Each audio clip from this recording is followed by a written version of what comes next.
Okay, we should be live.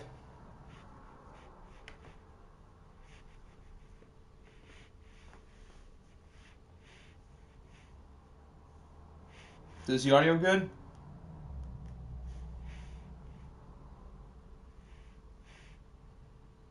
Okay, yeah, I can hear myself.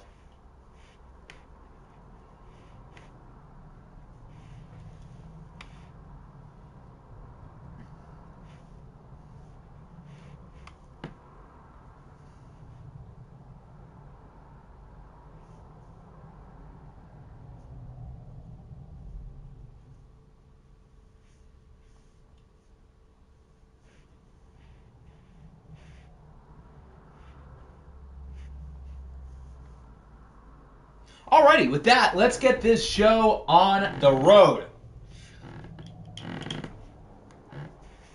How are we doing, folks? Weeks 5 through 8 today.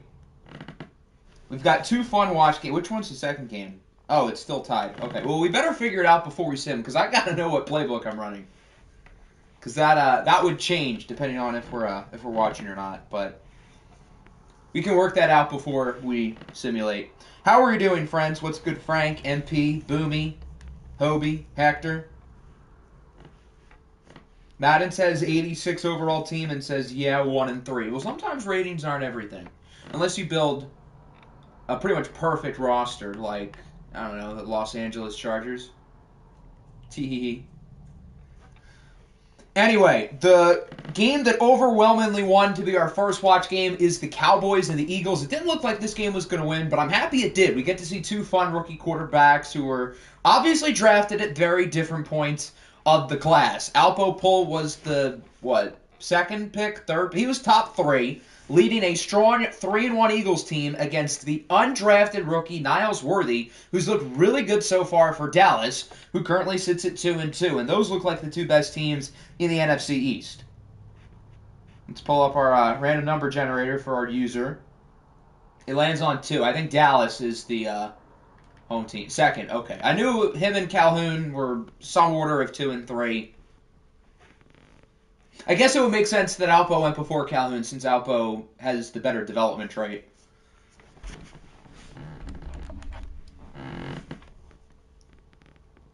Praying to the sim gods. Aren't we all? Is this controller going to load? What is happening? There we go. Okay. Now we're good. We should watch the Hogs next stream. Well, if the Hogs have a good game that everybody likes, then sure. All the rookie quarterbacks are ballers, so, I mean,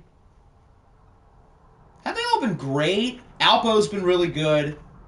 Dora's had a good watched game. I don't know if I would say I'm impressed with the rest so far. I mean, Flowers has had some really good moments. Cocky hasn't been horrible, even though the team's success isn't really there. Calhoun's been fine. Hector has been fine. But Alpo, I think, has definitely been the best one. And the most surprising has probably been Niles Worthy, who we get to see today. What jerseys would we like, gentlemen? Hobie's here. I think Funny would be here. I don't see him right now, but he should be. Knowing my luck, I'm going to win the next 6 weeks and in the playoffs. When you're in a don't overreact through 4 weeks challenge and you're the OFL coaches, that's the wrong controller. Kelly Greens. They should be here. Yeah, this one. I imagine this is the one you want. I guess Funny isn't here. In that case, do we want the regular Dallas jerseys or do we want the alternate classics or the Navy ones or something else?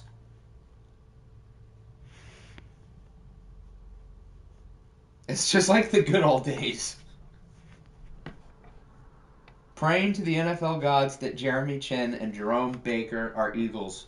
How much more money did the Eagles even have? I get those guys wouldn't be like overly expensive.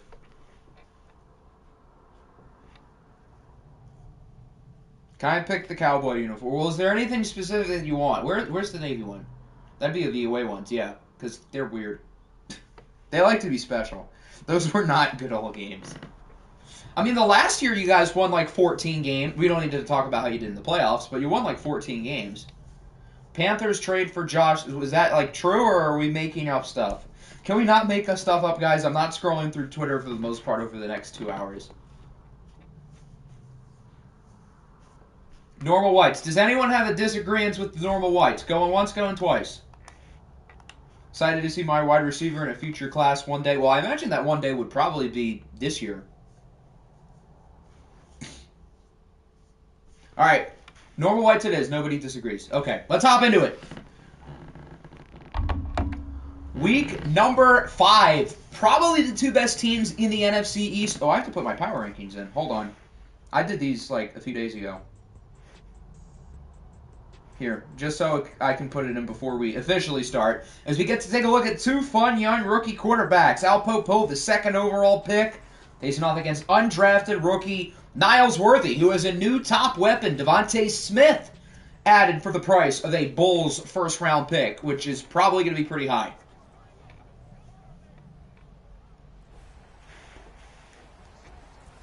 Josh Sweat for a 3. That seems fair. Is that actually what happened? Good for Carolina. Because their edge rush minus him is ugh. But did that actually happen? Or are we...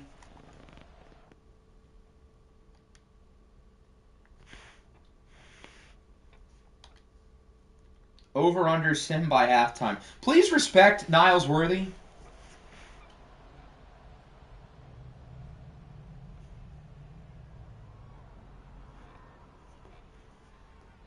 Bro believed it. Well, yeah, then Danny said, what happened to the game I love? A 3rd for Sweat. Then I assumed it was true. Can I make Dobbins RB1? Yes, you might need to remind me, but I'll write it down. Anyway, here is Alpo leading the way for the Eagles. He has probably been the best rookie quarterback pretty comfortably through the first 4 weeks. And the team has played well. 3-1. They look like the favorite to repeat in what is, again, a not-so-good division. But Dallas looks quite a bit better as they start with a loss of 1. It's Blowjob Ojulari who brings him down, Dragon Legend.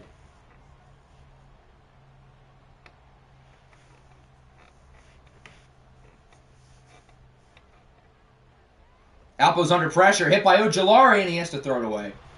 Quick start for BJ. Now it's 3rd and long. Alpo's got some good weapons to his disposal. David Montgomery out of the backfield. Garrett Wilson leading the receivers. As Alpo completely misfires there. So a quick 3 and out for the Dallas defense. And that'll force a punt. Would a 2nd, 3rd, and 4th for Dak be lopsided? I would probably say yes. He's expiring, but it's not like he's been bad. And he's a franchise QB. If Levis in a 3rd is lopsided, then, Levis in a 3rd isn't lopsided. That's not enough at all. Then I would say a 2, a 3, and a 4 is also lopsided. Alpo, the quarterback of the Eagles? I've been there. That was not a fun time. FGFL 20 wasn't a fun time? I don't know about that. Wink, wink. I'm not used to watching Cowboy games with 0 dog in the fight. It's still weird seeing the Bengals and not like getting excited or sad if they lose. I'm still not used to it.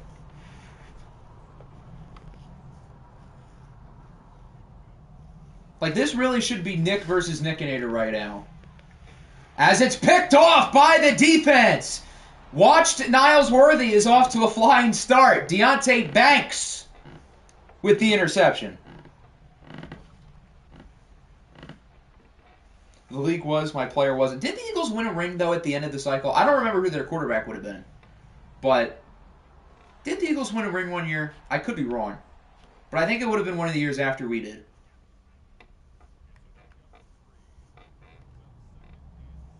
Strickland clears Niles. I mean, I'm not going to make assumptions over one play. But obviously that was not a great throw. They won with Daniel Jones. Christ. Bad enough to where Daniel Jones can come in and sail the ship. Jeez. What is Alpo's throw power? He's got an arm. I don't know the number off the top of my head. He's got an arm, but he doesn't look great under pressure so far. Lorenzo Carter with the sack. Nick, what are Alpo's traits, if you remember? Maybe it's just been a couple unlucky plays, but The DJ Legacy run was crazy. 3rd and 13. They're right in like prime field goal miss range, so they're in a little bit of a peculiar spot. If it was 3rd and 3, that'd be one thing. They could easily go for it. As Alpo throws it away. Yeah, what do you do here on 4th down? I think they're going to kick. I would probably punt it. I think it's too far away to go for it. And I would rather pin him deep. But yeah, knowing Madison, they're kicking.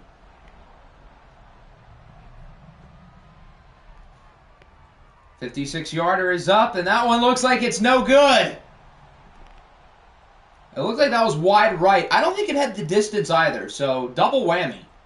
Actually, it might have had the distance, but it definitely was not accurate. So Dallas's defense gets a stop off the turnover, and they'll get it right back.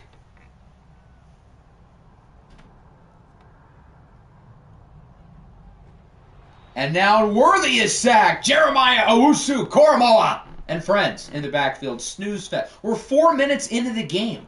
We've had an interception, a missed field goal. Just because we don't have 80-yard touchdowns does not make this a snooze fest.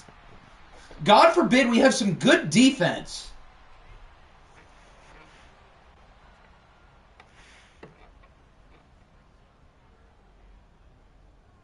That was the first blackjack class where the users didn't get the bills they wanted or even a death. Well, I guess that would explain it.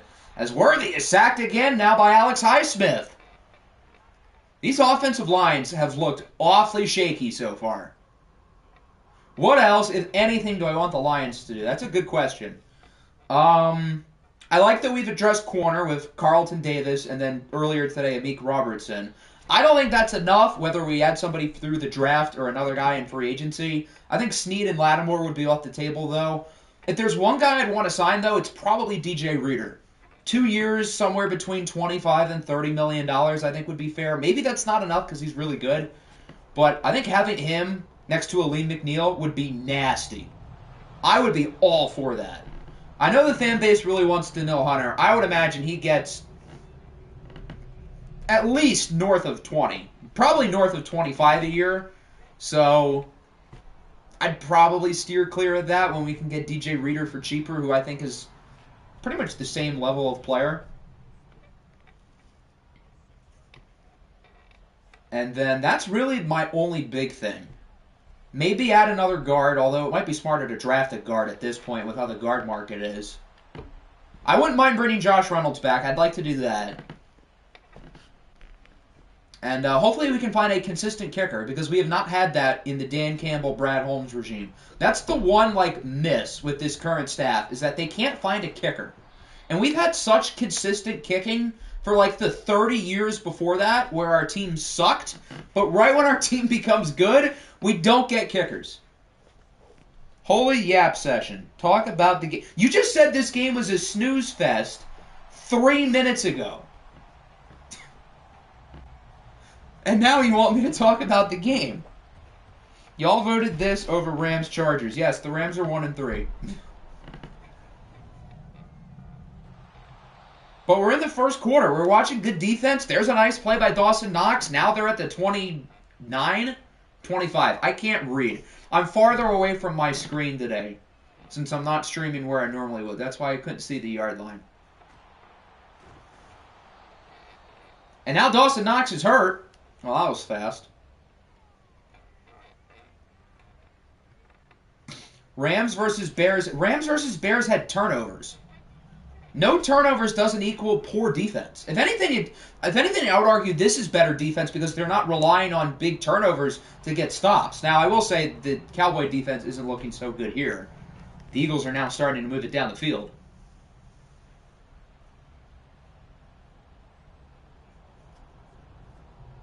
This is literally Eagles-Rams. It's not Eagles-Rams. That was a playoff game, first of all. Second of all, we're in the first quarter, guys. The defense hating is crazy. We've had some high-scoring games already this year. We can deal for some defense. There's a nice play. Montgomery loses 6. Isaiah Foskey brings him down, and that'll wrap up the first quarter. No score, but the Eagles appear to be marching. They've got it in the red zone. Damn, Dallas has -7 yards on offense. Yikes. Niles Worthy's thrown a pick and gotten sacked twice. It appears the hype train might be going backwards towards the station for Mr. Worthy. Albeit, again, it's very, very early.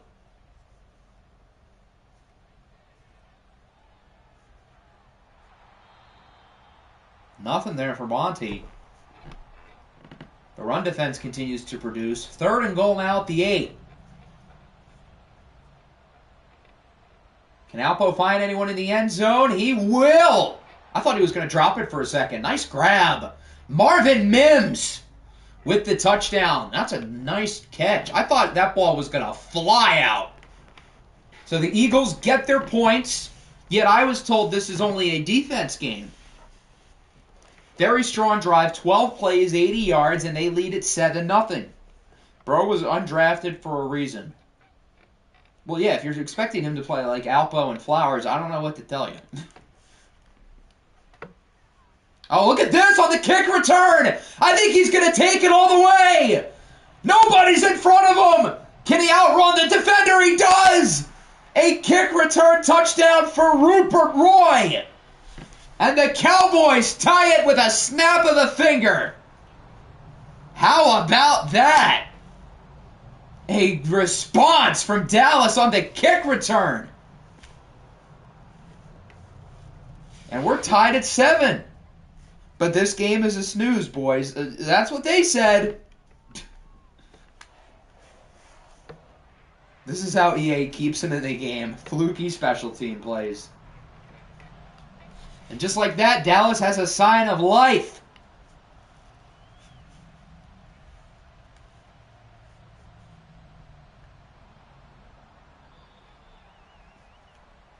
So the Eagles get it right back. Their last drive looked really solid. Alpo had some big throws. They certainly want to get the run game more involved, but the pass game looks solid. This game finally made me sit up from my couch. I'm sorry the first quarter did not have points. I know that is a pressing issue, that in one quarter of action we didn't have any scores. That's the first kick return I've ever... I think that's the second one we've had this cycle, because, of course, the JMO one last year on the first play of week 1 to start the cycle, that was wild. And, of course, that was the only game Seattle won all year.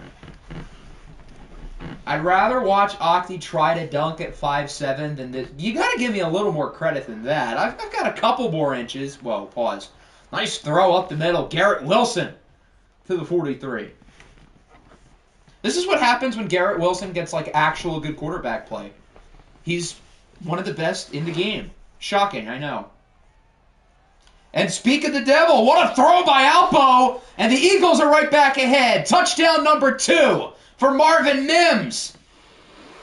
Man, this game is so boring, right, guys? Holy cow. It's not like we're having big plays left and right now. Marvin Mims, that throw was wobbly, first off. Second of all, Marvin Mims was wide open. If Dallas was running man there, then that is a horrible rep.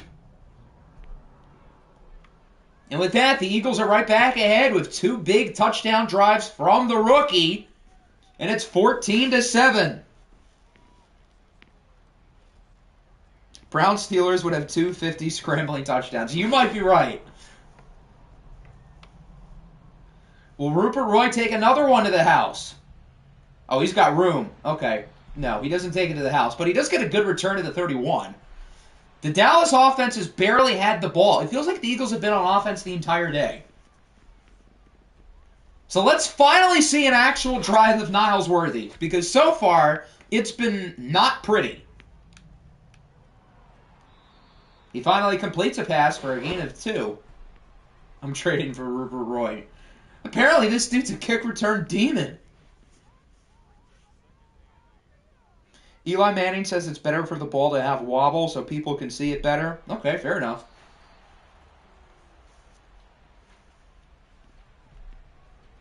Jarius Sneed in Eagle colors. Is that something we could be seeing in the future? 3rd and 8. Screen for Najee. Why are we running screens on 3rd down? And why are they almost working? That was a pretty successful play, all things considered. I think they're going to punt it. When it's this close, you can make the argument to go for it, but they are still behind the 50. So punting it is probably the responsible decision. And that's what they're going to do. So the Eagles defense gets a 3 and out. Good punt, though. Not quite a what a punt, but close. Down at the 11.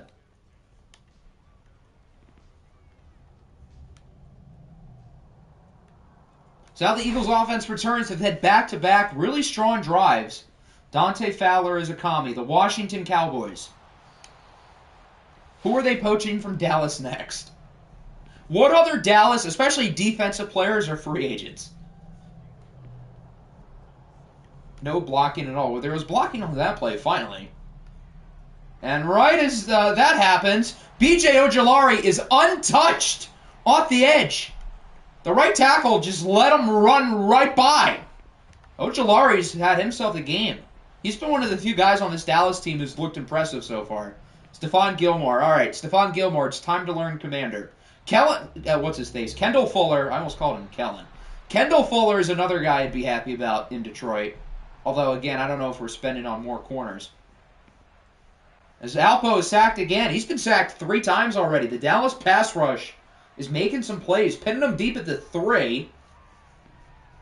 So they're going to start with really good field position around the 50.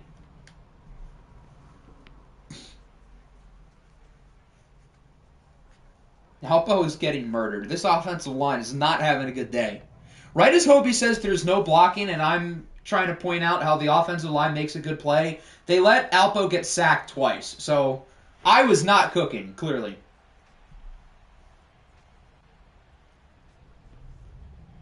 And now the Vikings are... They don't need a quarterback. They have our Lord and Savior, Sam Darnold.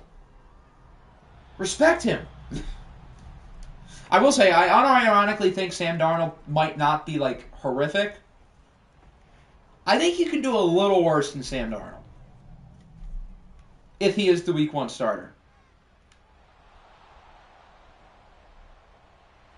3rd and 7. Nice play. They're going short on 3rd down again, and it works with Najee Harris. Well-known OFL receiving back, Najee Harris. We shouldn't be surprised that they're running their pass offense through Najee. We've seen 2 cycles in a row that this guy is basically the Randy Moss of running backs. I've been saying I didn't want Patrick Queen because he was too expensive. Yeah, his deal felt awfully cheap. I thought he was going to get at least $15 a year. I will say the landing spot doesn't really surprise me. I've been mocking the Steelers linebackers in the 1st round before or the 2nd. Now they don't have to theoretically pick a guy like Edgerrin Cooper or Peyton Wilson at 20, which feels too early to begin with. So that probably maybe was never realistically in play. But I think that's a great fit because obviously that's a team that values linebacker and athleticism there. It's the same team who traded up in the top 10 for Devin Bush. So the fact that they got him for that cheap, I think is one of the best free agent signings we've had so far. Is Dante Fowler technically a bust? That's a good question. I mean, he's been in the league for a decade. So, he obviously wasn't worth a top 3 pick. Nice throw. We're tied. I'll get back to my point in a second. Devontae Smith in his first game as a Cowboy is in with a touchdown. I feel like the Eagles have been considerably the better team this game so far, yet we're tied. But anyway, back to Dante Fowler. He's been in the league for 10 years, and he's been a quality player. And in that draft, the 2015 draft was quietly, really not that good. In terms of pass rushers specifically, other than, Danielle Hunter, who went in the 3rd round, and I guess Leonard Williams, there weren't that many great ones, at least off the top of my head. The 2015 class has to be by far the weakest one of the last decade. Comfortably. So it's not like they missed on, an Aaron Donald or a Myles Garrett or someone like that. So even though he disappointed expectations, obviously not living up to being a top 3 pick, the fact that he's been in the league this long and he's been a pretty quality player in a weak draft class, I don't know if I would say he's a bust, but if you categorize him as a bust, I won't really argue it because he's never really been all that good. Geez, Alpo has no time to throw it. He's had to throw out of back-to-back sacks. What's worse, 2013 or 15? I would say probably 2015. 2013 had some good players. Lane Johnson very well could be a Hall of Famer. Darius Slay's had a great career. DeAndre Hopkins was in that class. I think that was the year Travis Frederick got drafted. Handful of others as well. Who would you say is the best of 2015? Off the top of my head, Danielle Hunter, Amari Cooper. If you want to count Todd Gurley, I guess Leonard Williams. I mean, if Leonard Williams is a top 5 player of the draft class, although I would have to take a look at a real list. Oh, it's intercepted again! Niles Worthy's picked off for a second time. I think that might be Banks again. And he takes it to the house for a pick 6. Deonte Banks with his second pick of the half.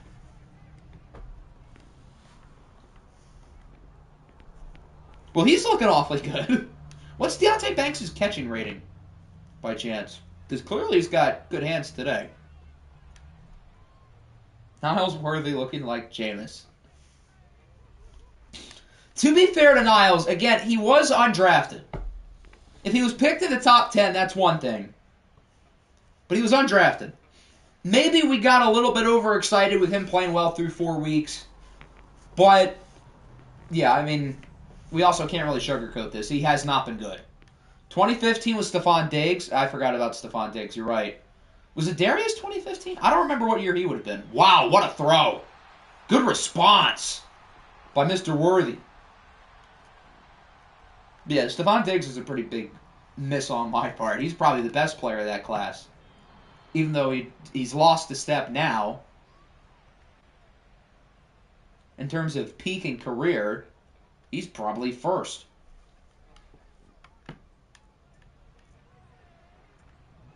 Niles under pressure. He is thrown down. The Cowboys are calling a timeout, though. They're still trying to score.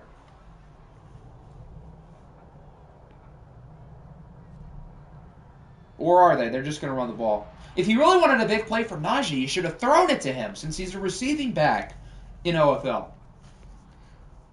Yeah, there really isn't a lot of good players. Yes, 2015 is basically like the NFL's version of the 2013 NBA draft. Although that year had Giannis.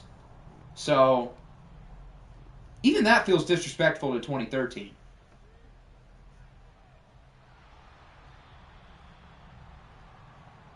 People were calling this boring. I remember that. Yeah, there's 35 points in the first half. We've had a pick 6. We've had a kick return touchdown. We've had long passes. But, yeah, this game is a total snooze fest, guys. You're right. Giannis took a while. I mean, he did take 3 or 4 years before he was an all-star, and then obviously even longer to become, like, one of the 3 to 5 best players in the world. The NFL's a little bit different, where players and rookies are more likely to come off the board and make huge impacts right away. 2013 is my GOAT, Lane Johnson. Lane Johnson was easily better than anybody picked in the top even 10 of 2015. I mean, Amari Cooper's been really good. Leonard Williams has been really good. Todd Gurley in his prime was nasty. Unless I'm missing someone, there isn't anybody else who's been like a consistent Pro Bowler. Was Brandon Scherff 2015? He was. Yeah, I guess Brandon Scherff's a good player. Remember when the Pistons drafted Henry Ellenson? I did. Believe it or not, it's hard to hit on NBA draft picks outside the lottery. The hit rate of picks in that range is pretty low. But yes, Henry Ellenson was not good. Obviously. 3rd and 1. I thought he got the first down from this angle. Maybe his knee went down before he fully extended himself. My favorite 2015 top 10 picks. Kevin White and Vic Beasley. Can't forget about Eric Flowers either. Devontae drops it. That's not Snead or Banks. Who's 29? Because I think Banks is 25 for this team. Snead is in the 30s. Kevin White was special. That's one way to put it. Vic Beasley was him for a couple years. His second year, didn't he lead the league in sacks? So I guess technically Vic Beasley in his peak was really good. But that peak was 1 year. Dax Hill. Dax Hill doesn't have that hair, though. Imagine Dax Hill with long dreadlocks. Why do I have to look at Smitty in a Cowboys jersey? Why do I have to look at David Montgomery in an Eagles jersey? Big run, though, for Montgomery. To the 44. Sekou, the next Giannis, was always wild. It's a shame that Sekou never became anything. He had us all so fooled. When he dunked on Tristan Thompson, we all thought we were literally getting the second coming of Giannis. There's Jerry Jacobs, Lion legend.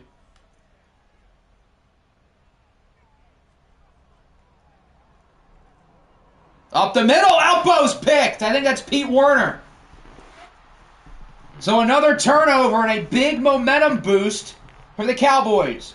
David Montgomery is 6th in rushing yards for the 2020s. And Montgomery appears to be playing his best football. So, at least over the next 2 to 3 years, he should be able to maintain that. Niles Worthy's intercepted. L'Jarius Sneed picks it off, but there's a flag. Hold on. Oh, pass interference. I thought it was going to be like a hold or something on the offense. So L'Jarius Sneed called for a PI on the pick. And Dallas not only doesn't get the turnover, but they get a first down.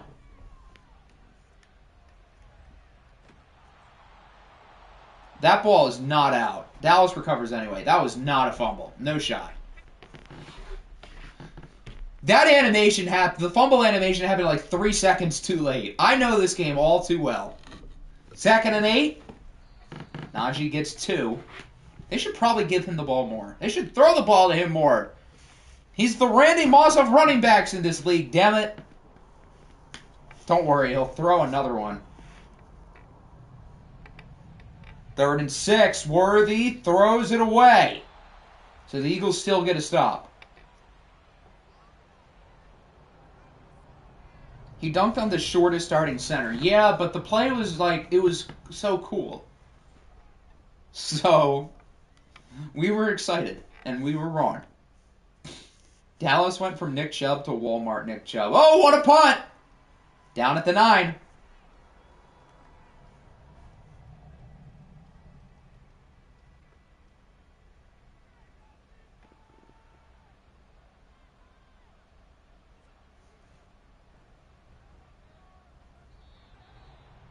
How did Montgomery pull off a 6-yard gain there? Good run. I've seen the horrors of watched Najee Harris. He's had some big games against the Eagles last year when he was with the Commies. Sekou had 2 20-point games. God. And we were all excited about him. There was a time when the Pistons were excited about a young core of Sekou Doumbouya, Luke Kennard, Christian Wood, and Jordan Bone. Yes, Jordan Bone. That's how bad things were. I mean, I guess things haven't really gotten better, but at least the players are better. The team is just exponentially worse. Thoughts on John Henson, Pistons legend? Shout out John Henson. What a guy. Kenny Moore back in Indy. Woohoo. Walmart Nick Chubb is Brian Robinson. I guess so. 3 years, $30 million, highest paid nickel corner in the league. 10 mil for him seems very fair, but he's also getting older. But I don't have an issue with that. He's a good player.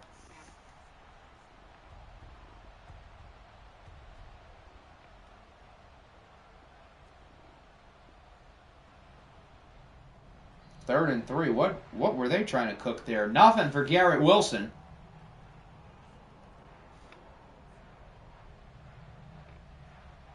There was a time where the Magic had to get bailed out by DJ Augustine. Did not get swept.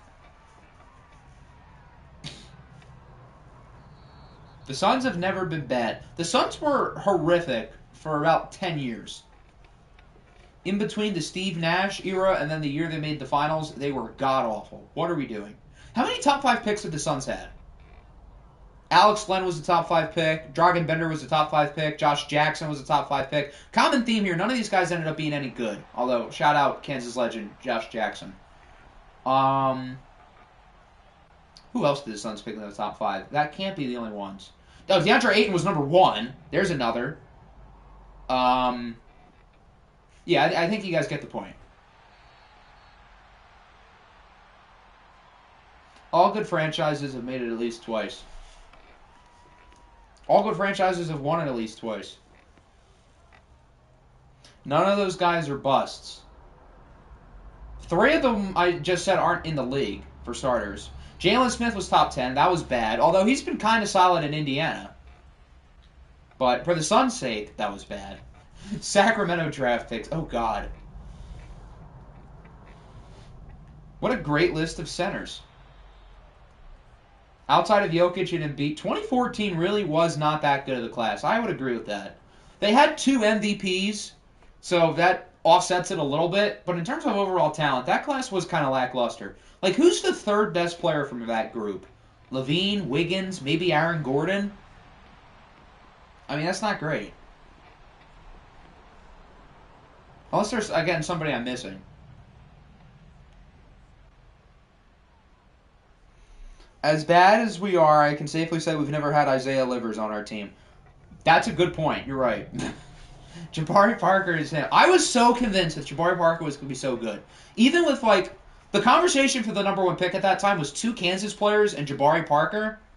And I thought Jabari Parker was the best one of the group. So that has to say something if my Kansas bias isn't clouding me of how good Jabari Parker was supposed to be. And Jabari Parker was, like, legitimately good until the injuries happened. Wiggins or Randall? It is Julius Randall. I forgot about him. Julius Randall's the 3rd best player in that class. But still, Julius Randall's what, like a 2 or 3 time All-Star? He's had his ups and downs.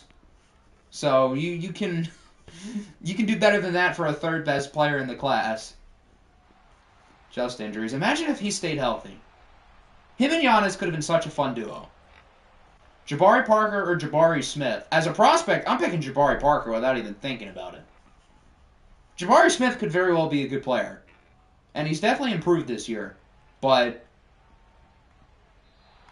Jabari Parker, when he was healthy, was so him. We don't have to watch the Bears this time, right? Nope. The Bears did not win today. Congrats on 7-1. Levine clears Randall. That's fair. I would probably lean Julius Randall, but I won't argue against that. Paulo or Jabari? I mean, Paulo right now is better than Jabari ever was. And I also didn't follow the draft in 2014 close enough to, like, truly remember how good Jabari would be compared to Paulo. I just remember really liking Jabari Parker and thought he was going to be really good. But, like, I guess based on what Paulo has shown, he probably has more upside than Jabari did, so I guess I would lean Paulo. D-Rose all day. D-Rose has more aura. Being British is aura itself. Into the 4th, 21. I love how we've had 38 points today, and 35 of them were in 1 quarter. Alexander Weldy or Grayson Allen. I'm going to pick the guy who doesn't trip people and doesn't look like Ted Cruz. Grayson Allen was definitely doing some stuff on January 6th. I'm just saying. I had Paulo at pick 1 from day 1. I always believed that they should pick Paulo as well. I thought they were going to pick Jabari Smith because that's what everybody said until 5 minutes before the draft. But I always thought that Paulo was the right pick for them. Ron Holland would be the best player from this year's draft. That's when you know this class is cooked. But I feel like I'm also probably higher on Holland than the consensus. If he can learn how to shoot the ball, I think he's going to be quite good. Jabari Smith at pick 1 would have been hilarious. And a class that appears to be having some really good players, Jabari Smith at 1 would have been organizational malpractice. Respect Ron Holland. I think Ron Holland's good. I've seen mocks with him outside the top 10. I think that's foolish. I thought he showed some good things when he was healthy in the G League. But if Ron Holland is the best, or probably I would argue the 2nd best prospect in the draft, that's not good. I would lean Alex Sarr, but other than that, there aren't really, in my opinion, that many better alternatives to Holland. Audio cut out. Does the audio work? Trace Jackson Davis is what Wiseman was supposed to be. Let's slow down here. Fix your. Is it bad for everybody? Hold on. It seems fine.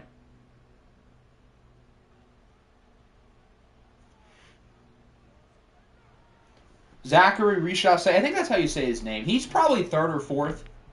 I don't know if he has, like, the ceiling, though, to really argue him going 1 or 2.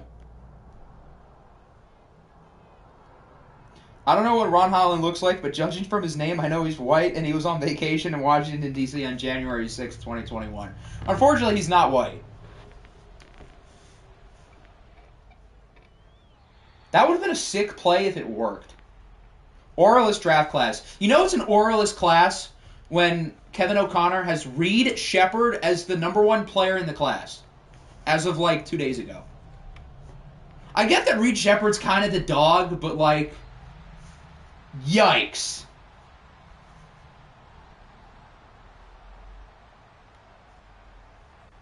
Good stop by the Cowboys. Eagles are only going to be up by 7.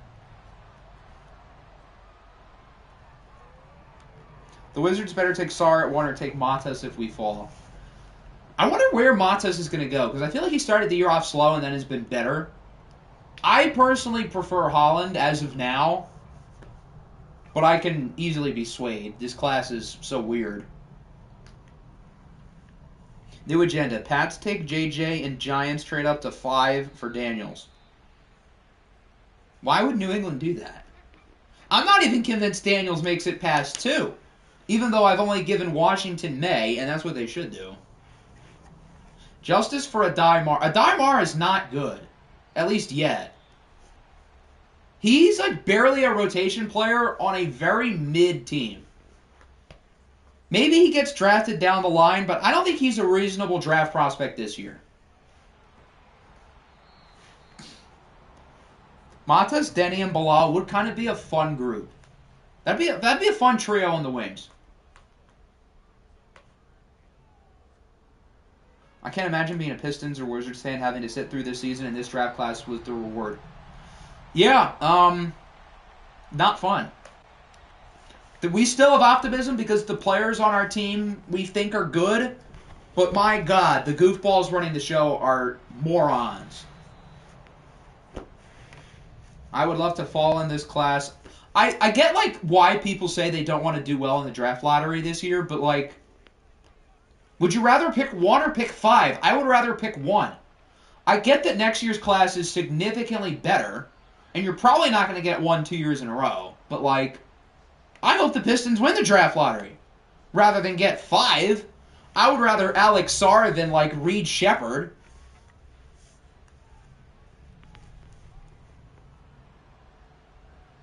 Look at Niles on 3rd down. Look at him go. What a run.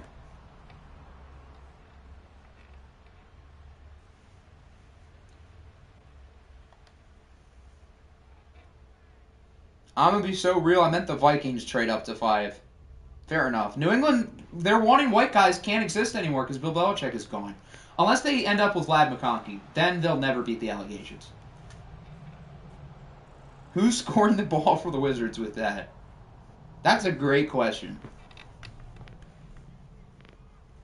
I guess whoever they draft in 2025. Just wait until the Pistons pick Isaiah Collier at 2. Dear God. Since the class isn't that good, I would hope we actually do... This is like the one year where I'm okay with teams caring about fit in the top 5.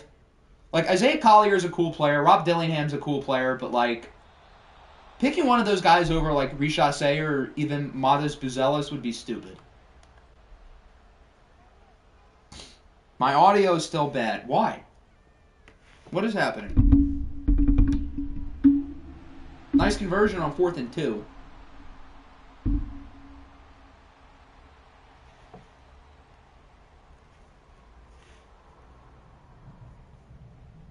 Richase or High. I know, it's bad. I wonder how high some of these guys would go last year. At the bare minimum, the top 5 or 6 prospects from last year may very well go 1 this year.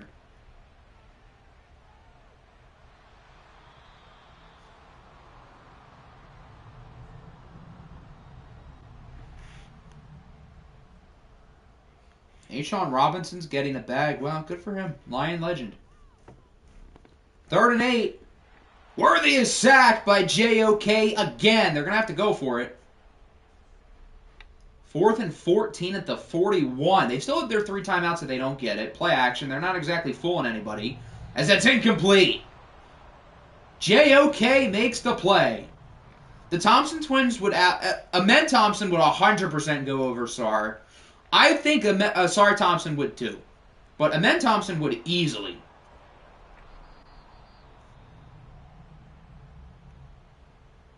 Big first down.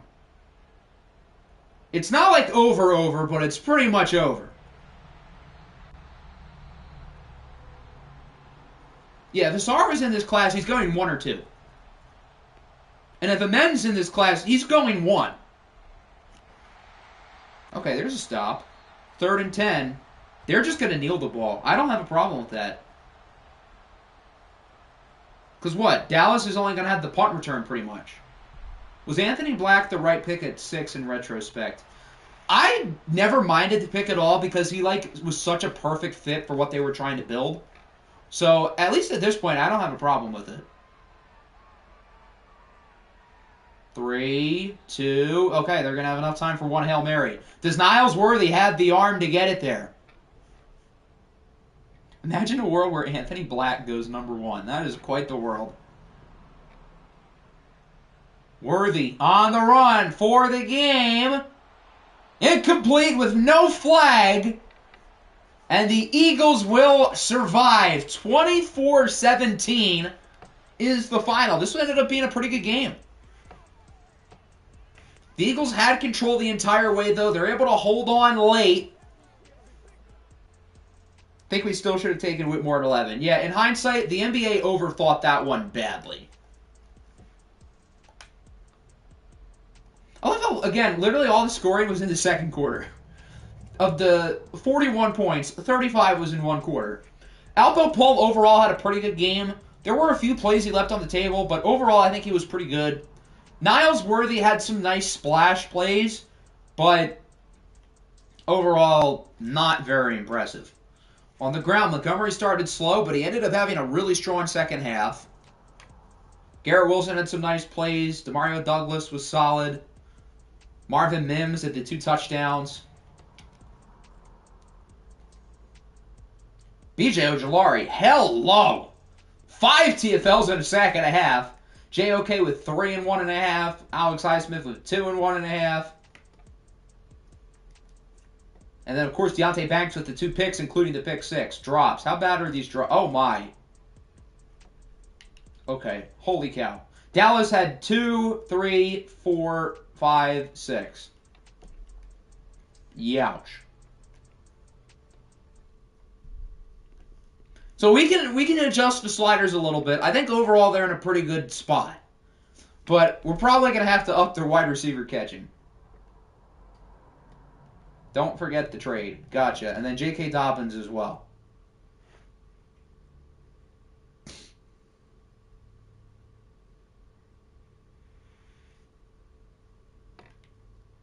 Niles Worthy. I can't speak. Denzel Ward back on the Cowboys. The Denzel Ward trade saga will never not be hilarious.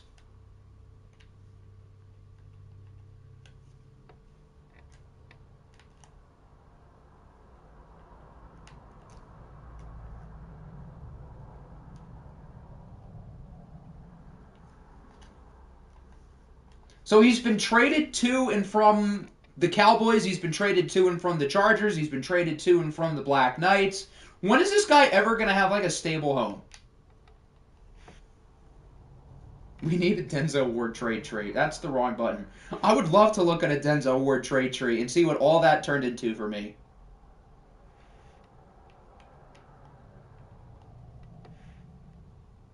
The concept of Boomy trading all his first to go in and then quickly trading for them back is hilarious. The issue I have with this is that why does everybody just overreact in this league? I swear, it's like, I think this would be the right pick. If not, I can always fix it.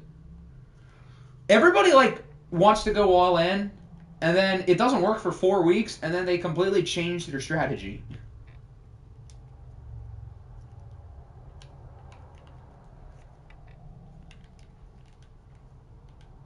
And now they're going to win, since Dak Prescott is still here.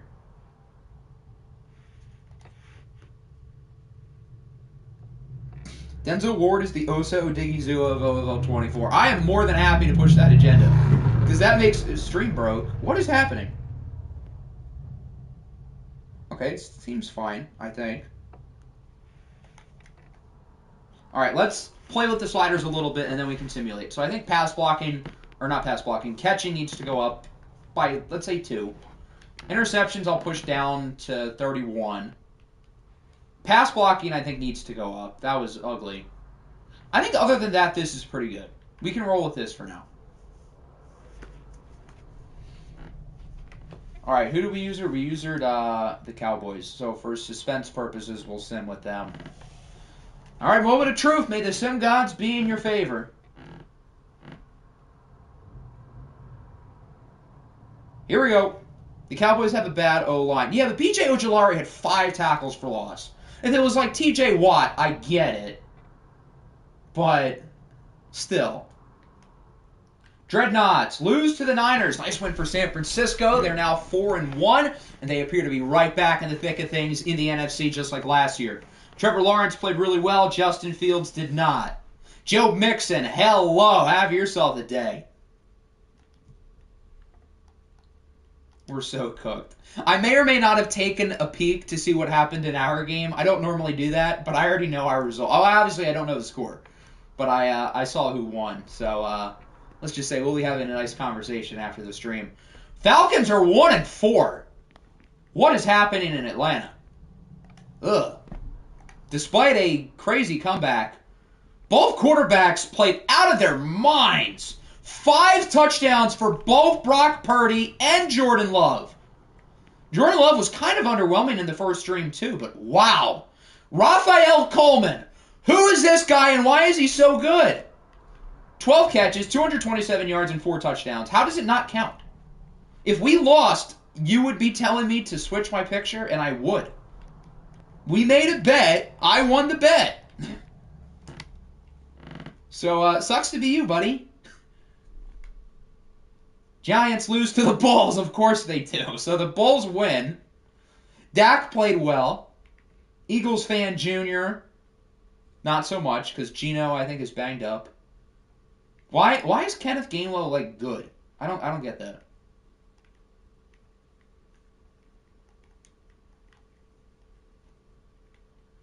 Huskies lose to the Voyagers, 31-28. So is the AFC East just awful or something?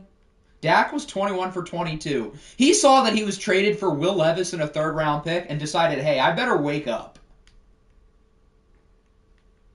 Why did we sign Devontae Parker? That's a good question. Devontae Parker is so washed. Hasn't he been, like, last in separation rate for, like, 3 years in a row? Oh! Okay, well, that's a score. I knew the Titans were bad. I was right about them all along. I tried to tell you guys at the beginning of the year, this team isn't good. They won their first 3. I looked kind of stupid, but we might be back.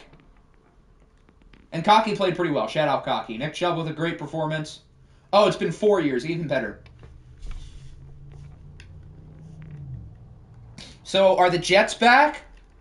If the Dildos win, I think we're going to have a 4-way tie for first place in this division. Lions lose to the Condoms. So, Albuquerque is 5-0. Joe Burrow with a good game. Condoms made some big moves. They acquired T.J. Hawkinson for the offense. Hello, Quentin Johnston. They acquired Chris Jones on the defense. They are committed to being one of the best teams in the AFC, and they certainly look like it. Panthers beat the Caps 28-3. I was excited about the Caps this year. They started off the year better than last year, which doesn't really say anything. But maybe I shouldn't have been overly excited about this team. Carolina still very much seems like the best team in the South, being that the Falcons all of a sudden are bad somehow. Nice game from Isaiah Thomas. Only 6.7 yards a catch, but he scored twice. Did my team get sacks? We are so back. We might be 1-4, but Josh Allen and Brian Burns are producing. Oh, wow, look at that score. 42-16. Yikes. Not a particularly great showing here from the Los Angeles Rams. Jalen Hurts was good enough. Norris Doris Jr. I guess he was bad enough. Sean Tucker, your regular day in the office. Hollywood Hartgrove Jr., outperforming fellow rookie Amobi Smith, although both were quite good. Looks like the pass rush had a big day. 2 sacks for Joey Bosa, 2 for Rashawn Gary, 1 for Harold Landry, and Deron Bland with another pick. Love to see it. The Ravens beat the Chiefs by 1, 28-27. 2 pretty good teams in the AFC. Baltimore seems like the biggest threat right now to the Chargers, and I've been hyping up Kansas City. I think this team's legit, and they take Baltimore within 1 point. So even though the Chiefs didn't win, I feel like you still got to be pretty excited about that, or at least I'm pretty excited about them. Well, I'm not excited that they're in my division, but I think they could be good. You know what I mean. The Dildos beat the Hogs, and with that, we have a 4-way tie for first place in the AFC East. Everybody's 2-3. Macaroni and Cheese Man outperforms Patrick Mahomes. Josh Jacobs plays well, higher yards per carry than Nick Chubb because he's better. Armando Alexander's off to a good start as a rookie. He's balling. Seahawks beat the Cardinals 20-6. The Cardinals' Linsanity run needs to be studied. Warren Flowers was not spectacular. I mean, he wasn't bad. Clement Bealey was bad, I'll tell you that. Can you start Malik Cunningham for my team? I said by week 5. I was 1 week off. I was on the right track, though. Someone should give me a medal for that prediction. Steelers lose to the Browns. Both of these teams seem to be a tier behind Baltimore, but I'm curious to see if Cleveland ends up being the biggest threat for the Ravens in this division. Lamar Jackson had an outstanding game. Jaimel Calhoun wasn't too bad either. 3 touchdowns, 300 yards. He did throw 2 picks. Michael Pittman with 9 catches for 4 touchdowns. That's just abuse to whoever was covering him. Browns are frauds. How are they frauds? I mean, I don't think they're as good as Baltimore, but I think this team's absolutely a playoff caliber team. Titans stink. Voyagers beat the Huskies, of course. Dildos won. Bears. Oh, we didn't see the Bears yet. They beat the Black Knights 21-13. All 21 of their points coming in the second quarter. Justin Herbert he didn't have to throw the ball a lot, but he was efficient. Solid game as well out of Anthony Richardson. Neither team really ran the ball that well. Jesus Watkins had a big game, though. Amon-Ra St. Brown and Brandon Ayuk, my 2 children, both performed quite well. Sack and a half for Drew Sanders. TJ Watt with a big game as well. Bengals, hoo-day! They beat the Broncos 24-7. Bobby Strickland, best game of his career. No turnovers and no sacks. While Denver kind of sucks. Nobody wanted Tua again. I'm so surprised by that.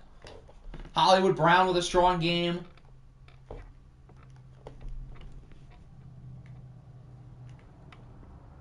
The Blues have won 2 in a row. Did we see this one? I don't think we did. They beat the Commies 22-21. Matthew Stafford's gotten off to a good start, even if the team's success hasn't really been there. My other 2 children, Stafford and Goff, battling it out. Jared Goff beats Matthew Stafford, per usual. Please look at the Titans' last 2 games. What, 35-7 and I think 31-3?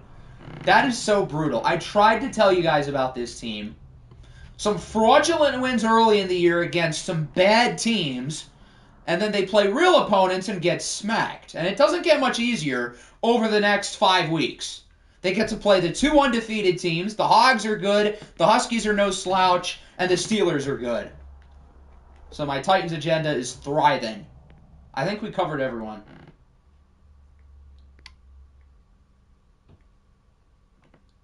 Yep, that's everyone. If you didn't win this week, you're not cool.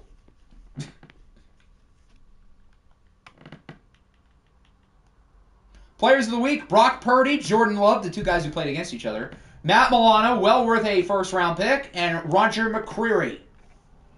You know it's bad when the Hogs and the Jets are considered real opponents, and their combined record is like 5-5. Here's our standings update. In the AFC North, I think this is going to be one of those competitive divisions in the league. Ravens and the Browns are 4. I thought they were 3-2. Damn, look at Cleveland. But yeah, I think these 2 teams certainly have the edge. I'm not counting out this. Oh, maybe I should count out the Steelers. This is not good. Steelers are still solid, and then the Bengals don't look too bad either. In the South, the Condoms have a slight lead over everyone. The Riverhawks seem to be the only other team who I would say has a chance at passing them. The AFC East, perfectly balanced as all things should be. The Jets have by far the best point differential for what it's worth. I have a hard time thinking they don't win this division, depending on how Cocky plays. He's kind of the X factor. But if he plays league average, the Jets are, I think, going to win that division. And then in the West, Chargers are the best team in the league right now. But again, I'm still excited about Kansas City. I think they're good. And the Raiders are not bad at all either. Bears lead the North. They should win this division pretty easily, being that they have the same amount of wins as everybody else combined. Panthers lead the South. Same thing. This is definitely their division to lose. Eagles lead the East. Again, their division to lose. The NFC divisions might not be very close this year. And then the Niners and Seahawks look to battle it out in the West. Trust the rebuild without our first rounder. It's almost like you shouldn't have traded away the guy who should have won the MVP. Just saying. All right, on to week 6. Oh, I didn't even think about switching my playbook. Oh, well, it's fine. Oh, our game won, too. I thought our game wasn't even going to win. All right, Dallas playbook and watched it is. But we're simcasting Black Knights and Condoms here in week 6. And it lands on 1. Okay, so that is the Knights.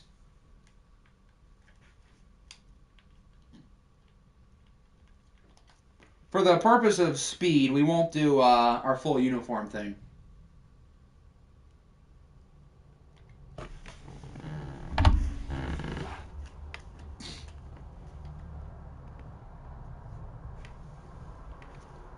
Broncos country, let's ride. This is a developing year, trust. Developing bad habits by going 0-4 in sim, maybe?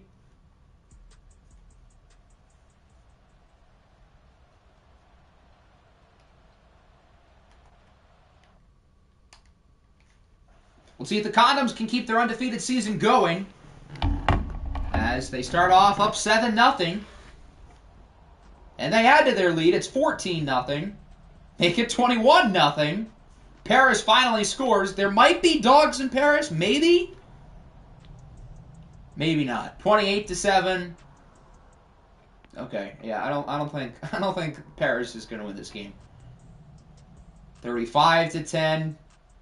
41-17. Good offensive second half from the Black Knights. But ultimately, the Condoms win. They are now 6-0. As they beat the Paris Black Knights. I haven't put Malik Cunningham in, but I'll do it right before we sing. Both QBs played pretty well. Anthony Richardson with a couple interceptions, but overall a good game. Joe Burrow played really well, especially because the Simcast kind of vultures your stats a little bit, but they both threw for a lot of yards. Tim Patrick was the leading receiver. That's interesting. 2 sacks for Chris Jones. Ignore me. Do you want Malik Cunningham to start? Or were these games last OFL, Joey? Joey won you 2 rings, okay? Was this the Week 6 Simcast? Yes, it was. Yes, start it. Okay, perfect. All right, may the Sim Gods be in your guys' favor again. You sure you don't want to start Kim Jong-un?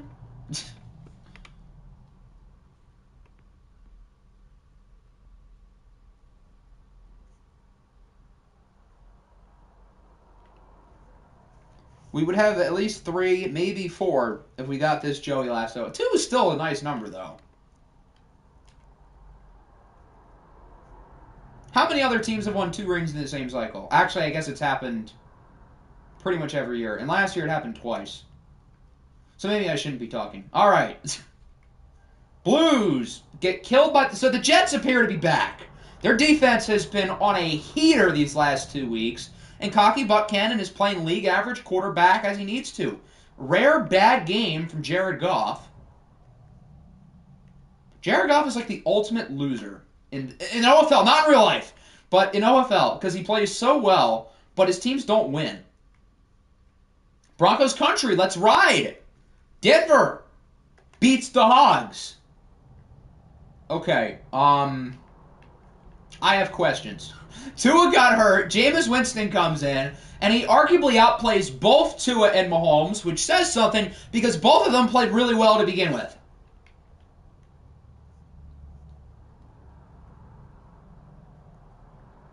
Mahomes played well and they still lost to the Broncos. I could raise children before we get to Seahawks Voyagers. Oh, that's going to be forever. Browns in a bye week. Bulls have won again! Oh my god.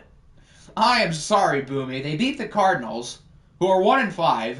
Busy game from Clement Bealey, who threw 11 completions for 267 yards. 15 yards an attempt. Oh my lord. Dak wasn't even all that good. Tyler Algier scores 3 times, though. Big game from Justin Jefferson. Switch to Russ. Okay.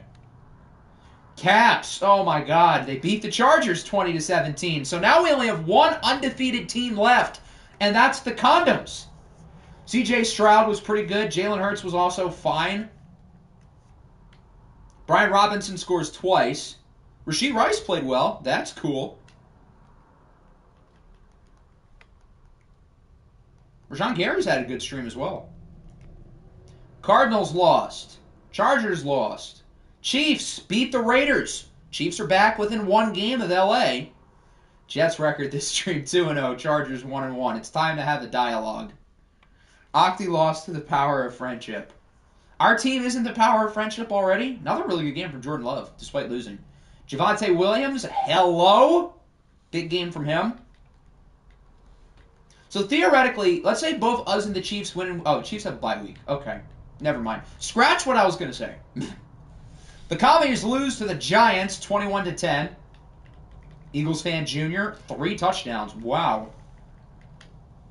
I've played against the 1-3 Dildos and the 1-4 Broncos, and I went 0-2.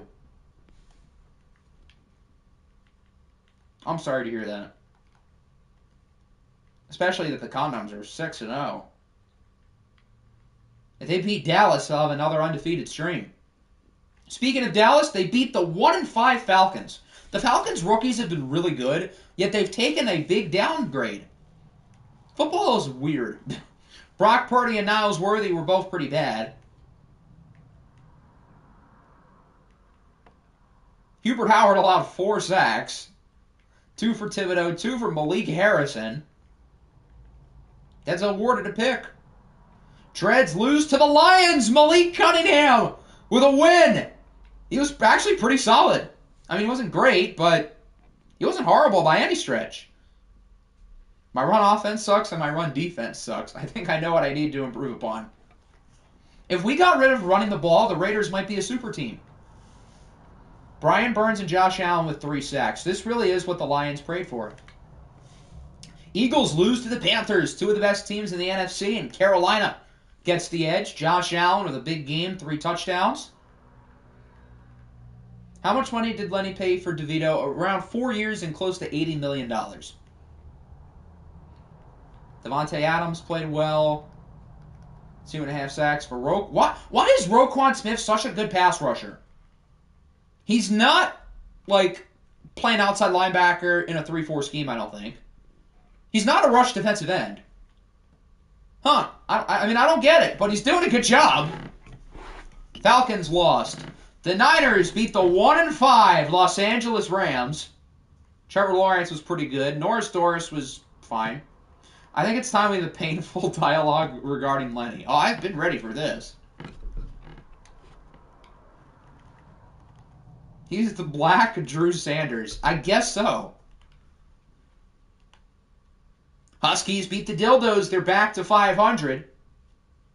Will Levis even threw a touchdown. I guess probably on a fake. Hector Turkey Estrada was Mac Jones was not very good. And we'll get to see Jones in Simcast this week against the Jets. 3 sacks for I Chase Young Kids.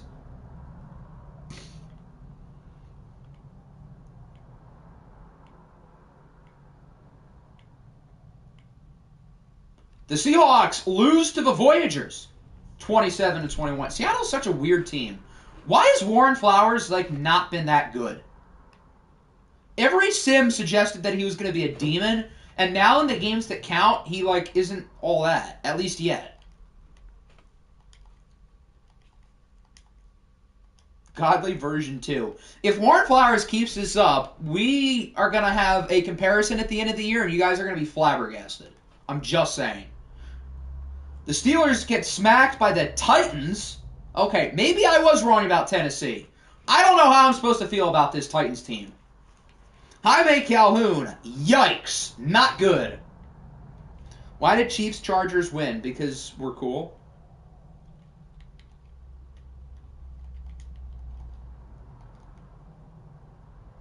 Two picks for C.J. Mosley.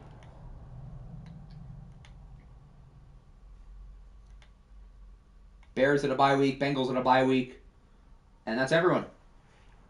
If you won this week, congratulations. I don't get to feel your fun. I can't say something cool now. Players of the week: Josh Allen, Joe Burrow, Cole Holcomb, and C.J. Mosley. All right, let's bench McCorkle for Sam Howell as we've got another Simcast with the Dildos and the Jets.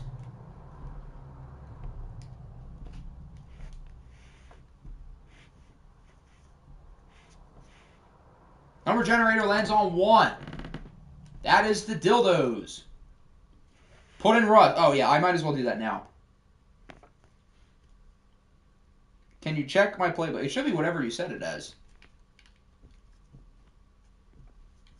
I made sure the playbooks were correct after the thing with Frank last stream.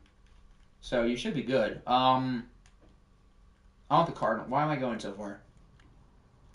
I have a special uni request. If you can make it quick, then I'll do it. The unis. That's not specific. I don't know if you want white, black, or what. I don't know what the unis is.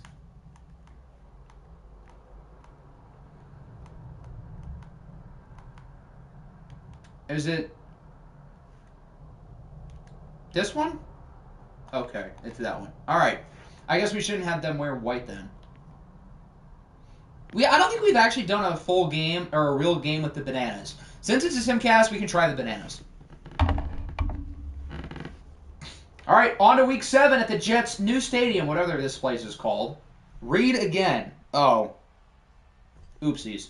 It's a Simcast game. It's fine. We'll get it right next time. There's always next time. And these uniforms are pretty fire, so all whites. I think we know where Nick Smith was on January 6th, 2021. Dildos with a touchdown. Jets get one back. The Jets have allowed more points today than in the first 2 games of the stream combined, I'm pretty sure. Jets with a field goal. Dildos with a field goal. We've got a good game.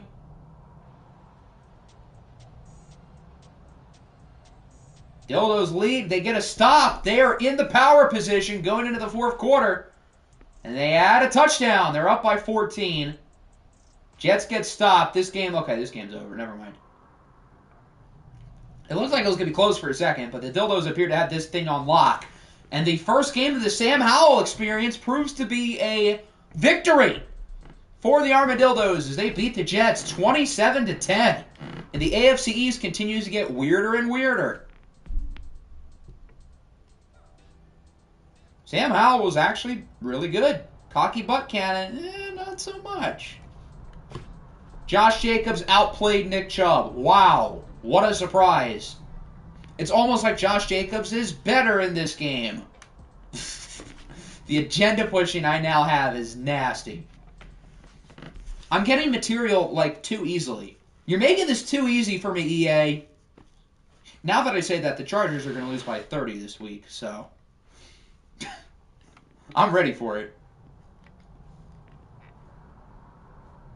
What does Nick Chubb even do? That's a great question that I don't have the answer to.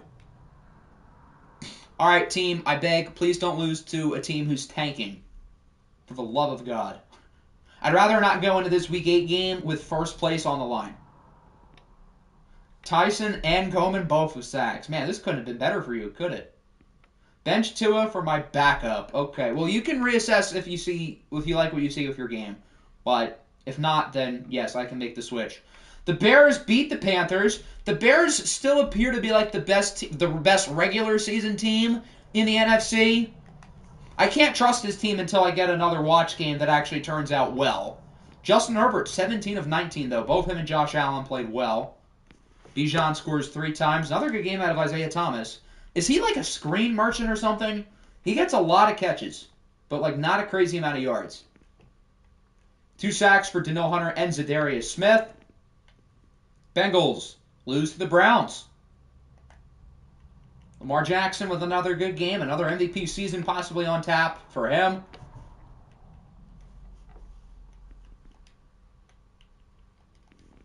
Dildo's stinking it up this year, but when they play us, they turn into the 07 Patriots. Myles Garrett and Nick Bosa both play well. The Knights win! They beat Detroit 20-14. Their first win since week 1. Both QBs were, I guess. But Little Jaw's bragging rights, I guess, over Lenny. Sasquatch had a good game. Josh Allen had 4 sacks.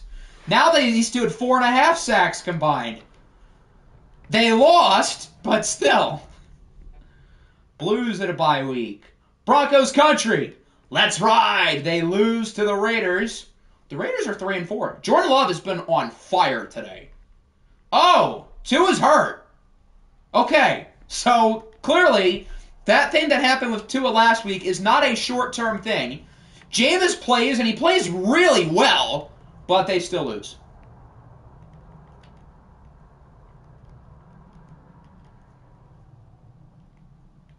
Browns won. Oh, thank God. Why do we allow 31 points? I mean, a win's a win. I can live with it.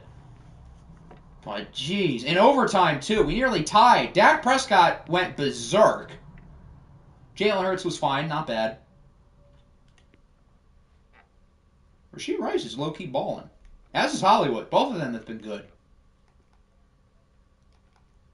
2 sacks. How did we win this game? Based on the box score, we probably shouldn't have won. I mean, I'll take it. Wait, how did they have 2 interceptions? Hold on. Am I missing something? How would they have 2 picks? Jalen Hurts only had 1. Did we, fake a punt or something, and the punter threw a pick? That would be the only explanation. But, oh well, a win's a win. I can't complain. 31-13, the Caps beat the Commies. Looks like Stafford got hurt. Aiden O'Connell comes in with a perfect passer rating. Fake field goals don't count. But if it was a fake field goal, wouldn't the backup quarterback throw the ball? Or is it just that doesn't even count for the backup QB? Cardinals had a bye week. Chargers won. Bolt up. Chiefs had a bye week. So our game against the Chiefs won't determine first place, but that would still be a giant win for Kansas City if they can do it. The Condoms are 7-0. They beat the Cowboys 22-29. Joe Burrow with another big game. Niles Worthy, meanwhile, is continuing to crash down to earth. Quentin Johnston scores twice, and the Condoms finish today's stream 7-0. You know, I will say, if anybody is going to start the year 7-0 and finish 2-8, it would be Giddy, because he's done it before. The Dreads get slaughtered by the Riverhawks 42-7. Patrick Mahomes played out of his mind. Justin Fields not so much. Jahmyr Gibbs played well, so did A.J. Brown and Jordan Addison.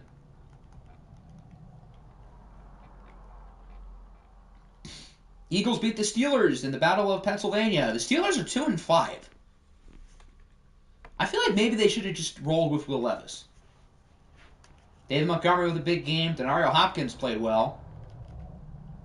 Someone at 2.5 sacks. I was going to say, if that was Roquan, that would be a little bit funny, but it was Alex Highsmith. Falcons had a much-needed bye week. Niners beat the Seahawks. San Francisco is 6-1. Warren Flowers did play pretty well, though, to his credit.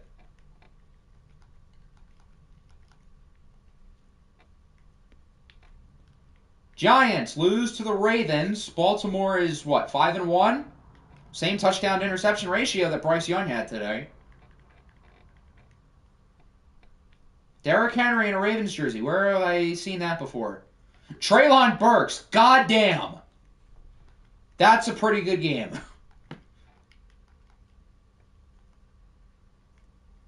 Huskies beat the Titans. Toronto 4-3 in first place. Sole possession of first place of the division, at least for now. Greg Dortch with a Greg Dortch game.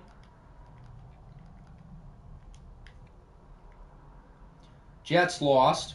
Lions lost. Panthers lost. Raiders won. Rams had a needed bye week. Ravens won. Hogs won. Seattle lost. Steelers lost. Titans lost.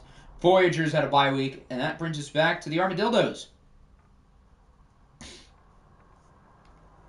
As for the players of the week, Dak Prescott, of course, Patrick Mahomes, Josh Allen, and Myles Garrett. As for the standings, Ravens and Browns still tied for first in the North, looking more and more like a two-way race at this point.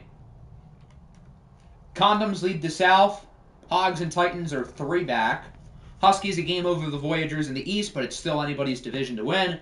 And then the Chargers are a game and a half ahead of the Chiefs. If the Chiefs can win this week, though, then this division is wide open. Bears lead the North because they're like the only serious team here. Panthers lead the South, although the Caps are coming. Pause.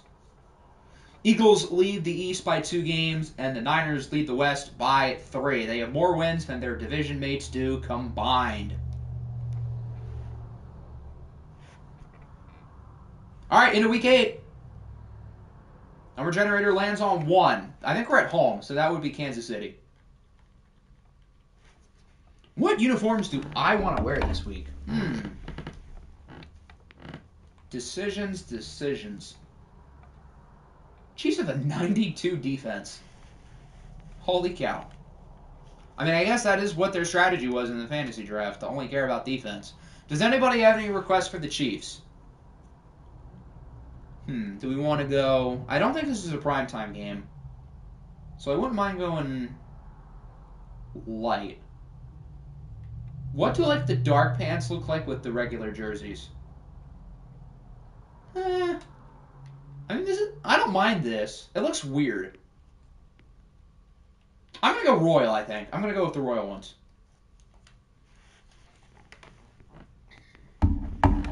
All white uniforms for the Chiefs. Oldest one is also something I see. Here's the old... It's the same thing. Okay, it's not exactly the same thing, but it's close. And then all white. This goes hard. I like this. They also would have all red. Let's look at the all red. This is also a good choice. I kind of like the all white ones, though. Although we could do Bloods and Crips.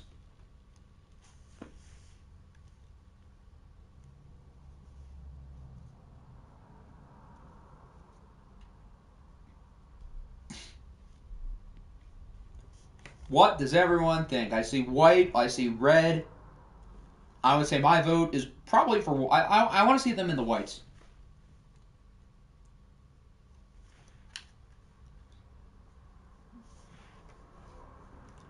Red, Bloods, and Crips. It seems like red seems to be the favorite. We'll go with red.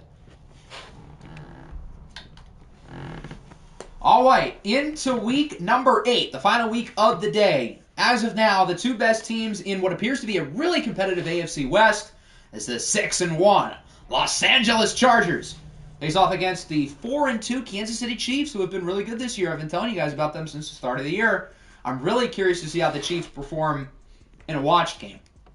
I'm also very curious to see how the Chargers perform, because our entire offseason, the focus was making our team as good in watched as possible. Even though the Chargers are 6-1, I really don't care. I only care about how we perform in watch games because, well, that's what you got to do to win in the playoffs. I just hope both teams lose. What about both teams having a fun time instead? We can be positive. We can bring others up instead of bringing them down. Chiefs are going to start with the ball. So we'll get a look at Kyler Murray and the offense.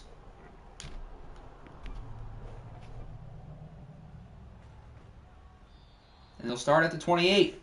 The Chargers would still have first place in the division even with a loss, but it would only be by half a game, and the Chiefs would have the first half of the tiebreaker. Whereas if the Chargers win, then we can really put ourselves in a good spot. Kyler's thrown 1 pick through 6 games. I think it might be time to change that.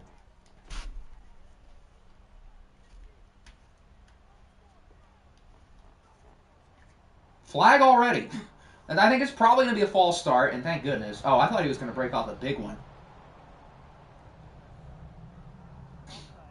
Yeah, so the Chiefs are going to... Oh, no, that's offsides. Never mind. Another Zach Allen penalty. In the Simcast game, he was penalized at least 4 times. Why is Zach Allen a penalty magnet? Javonte Williams gets the first down. I'm curious as to how Javonte performs in the watch. I feel like he's had a pretty good year so far with Kansas City. Not much there, though. Devin Bush brings him down.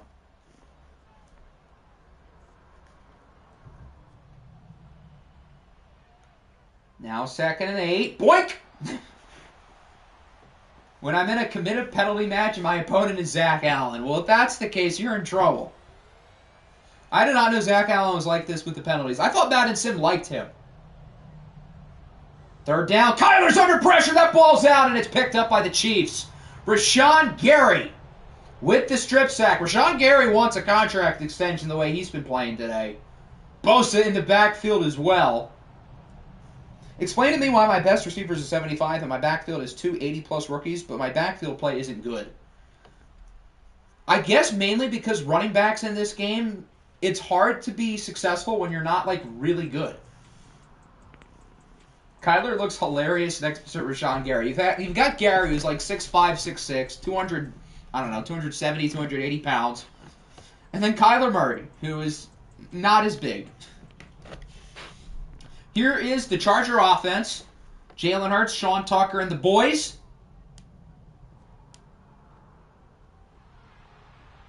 I just realized if we lose this game, I now have an excuse.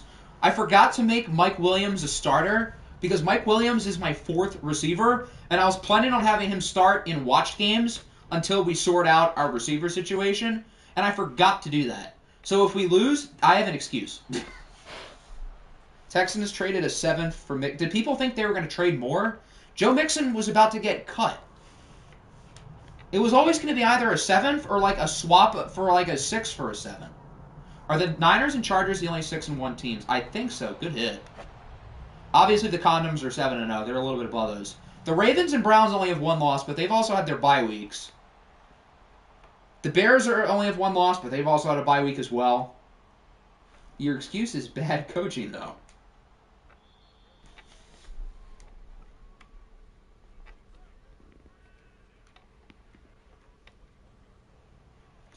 So far, so good for both defenses.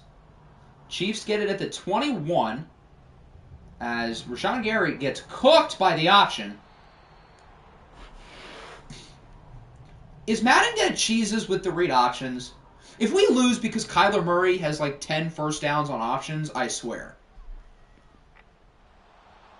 Here's a nice run. Plenty of blocking.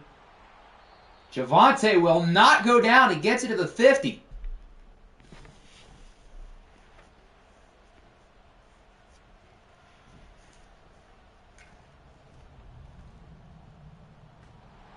Back to Javonte. Finally, Zach Allen does something good. Oh, they're going to give that. They're not even going to give that to him. They're going to give it to Devin Bush. It looked like Zach Allen was the one who collapsed the pocket, though. But good job by Devin Bush. He's off to a good start today. He's made some nice plays. OFL and Cowboy legend Devontae Williams. I forgot he was on the Cowboys. He was there for a good, 2 seconds. Rashawn Gary again and Joey Bosa. The pass rush is looking good so far. The one area of the defense I didn't touch in the offseason is off to a really good start. 3rd and 15. Kyler floats it up. Incomplete. I'm liking what I'm seeing from the defense so far. Much of my focus, though, is on generating turnovers. But as long as we're sending pass rush like this, I won't complain. But now the offense has to do something after an underwhelming first drive. I didn't think we were going to get watched, so I stuck with the Dallas playbook, even though that isn't my watched playbook of choice. So I'm a little concerned about Sean Tucker's usage. Hopefully we use him. See? Good. Okay, maybe not so good. Tampa needs a running back so bad. Respect Sean Tucker? But I already know they said they wanted to add another one, and they haven't done it in free agency, so I feel like that's kind of telling that they will at some point early enough? Are we allowed to have watched playbooks? I mean, what I allow is like for a set stream, you can, if you know you're being watched, you can switch it prior to the stream starting. But you have to keep the playbook the whole stream. That's why I didn't change the playbook before like week 7 or anything. My God, Jalen, what are you doing? We just dodged a bullet. Not only should that have been picked, but he had room to return that too. Jalen is facing off against the Justin Herbert allegations today. So he's got a lot on the line.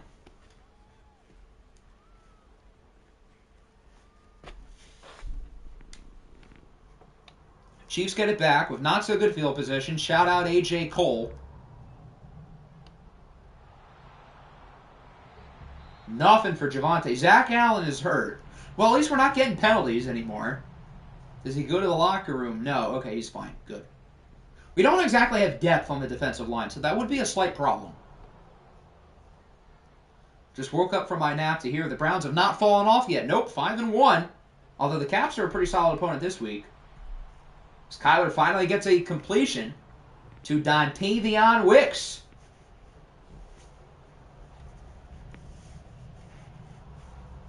Are either offenses going to cross the 50 before the end of the quarter? That's my question. Because the way they're playing, the answer might be no. Jesse Bates with a nice play.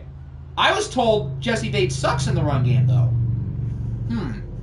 2nd and 10, back to Javonte. Fumble! That ball's clean out, and it's scooped up by Jesse Bates.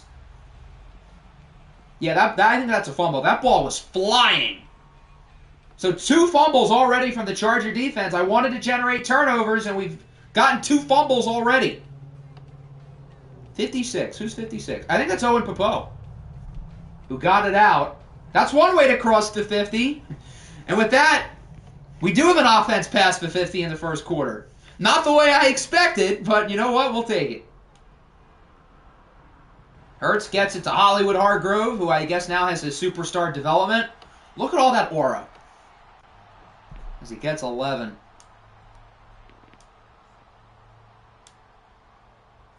But since he's played 7 weeks and he's the wide receiver 1 in my scheme, I guess he's played enough. Jalen, what are you doing? Why are we throwing it into double coverage? I know it's early. He's only thrown 6 passes. But Mr. Hurts does not look very good so far. Although there's still plenty of time. I'm not going to worry yet. Hurts has a man deep. It's broken up. He's looking for Hollywood, but he can't get it. We would play Flowers as soon as he gets his X Factor. He probably has played enough too, yeah. Now 3rd and 10. Play action. Hurts is sacked. Quinnen Williams brings him down. The Chargers are going to stay in field goal range, though, and we do have Evan McPherson. So, what is my watched playbook? I would have ran probably with the Colts playbook. I don't think anybody uses the Colts playbook, but I did some testing with it at the end of last season, and I liked it. So that's probably what I would have used. So if the offense continues to suck, I actually have 2 excuses, the playbook and Mike Williams. So either if we lose, I get to make excuses, and if we win, I can think that we're the best team in the league. It's a win-win.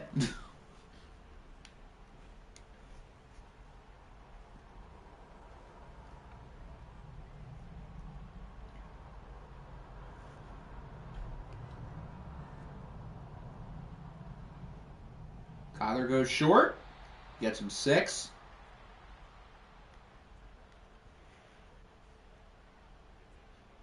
Mr. Dontavion Wicks again. Now Javonte, he's got room. Good run. They're really trying to run the ball early. Chargers, take notes. You should probably be doing the same. And that'll wrap up the first quarter. Hasn't been perfect, but considering we're winning and we didn't start off with the ball, I can't get too upset. 6 passing plays for 10 yards for the Chiefs. 8 passing plays, 13 passing yards for the Chargers. These passing offenses stink. At least in the defensive Kyler, he's had no time to throw it, whereas Jalen Hurts has genuinely been pretty bad. Oh, here's a nice play for Kansas City. What was that? Is that Kirby Joseph? He just, like, tripped on himself, and Cortland Sutton takes it for a touchdown. What in the world was that? Okay. That might be the worst display of tackling I've ever seen in my life. And the Chiefs respond with a touchdown to take the lead. Well, that escalated quickly.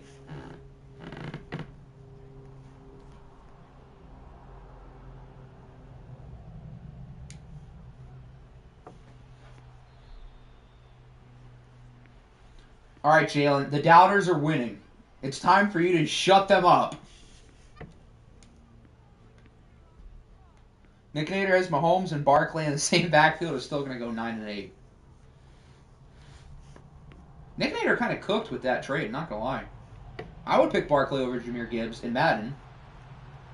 Okay, there's something. Rashee Rice gets 8. That's a win. Please run the ball. You have the best running back in the league. Use him. Thank you. Good.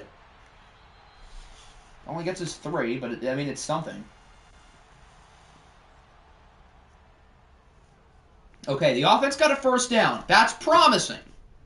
Maybe get another one? Oh, throwing it. Bold. Jalen's got room. He's going to take it himself. Please slide. Why are we taking his? Based on the Jets watch game last year and now that play, I don't think Jalen Hurts likes to slide, which is a concern. Pitch for Sean Tucker. Give him blocks, please. That's not giving him blocks. There was 3 guys right there before he could cut the edge.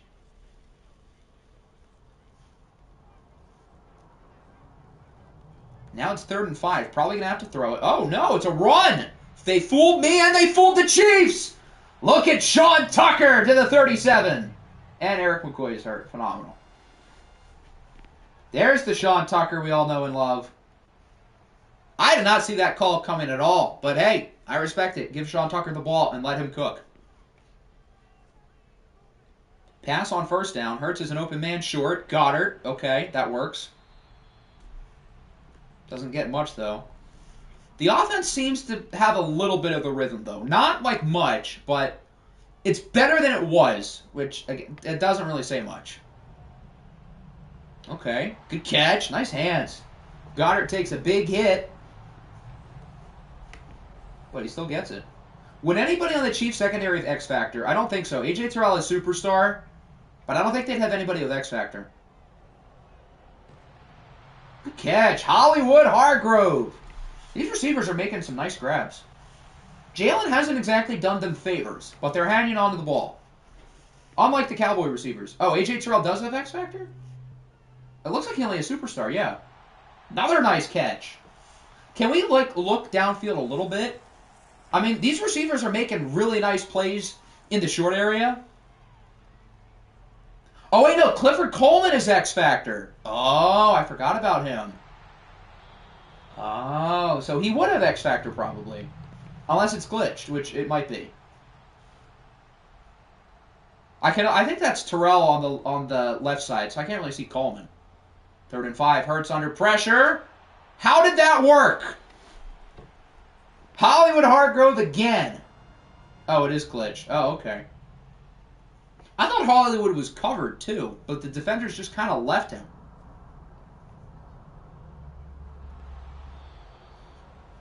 I saw Terrell tackle someone and he had X. Are we sure that wasn't Clifford, though? Could that have been Clifford Coleman? Terrell could have X Factor. I'm not sure off the top of my head. I thought he had Superstar, but maybe not. I am very sure. Okay, I'll take your word for it. Hurts for the end zone. Nope, incomplete. Cameron Bynum makes the play. Can we check stats after? Normally we would. I don't think I would have time, but to make up for it, I might give you like a stats video tomorrow instead, just so you can still see them. 3rd and 9, Hurts has room. He's going to run it up the middle, and he's in for a touchdown. I feel like that drive was like not poetic at all. I mean, a touchdown's a touchdown. I'm not going to complain, but I feel like it was not pretty. I still have a lot of questions about Jalen Hurts. I don't think that was a very good drive from him. His receivers made some really nice catches. But again, I'll take it. A touchdown's a touchdown, and it's 10-7.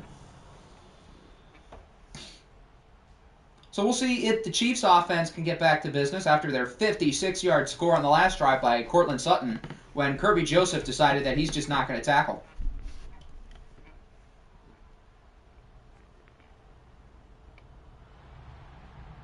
Another good run for Javonte. That's not even Javonte. That's Raheem Mostert, the former Charger. Charger legend, bolt up. I'm kind of digging this Chiefs playbook. I'm not sure what he's running off the top of my head. But I'm liking not only how much they're running it, and, I mean, it hasn't been perfect on the ground, but they've gotten some good runs.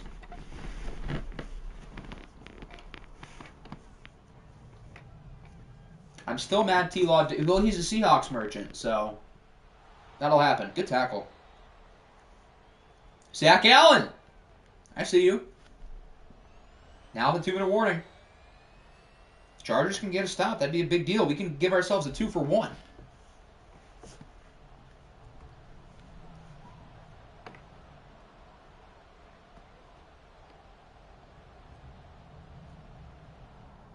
Kyler's going to float it up. He's got a wide open man. What kind of coverage was that?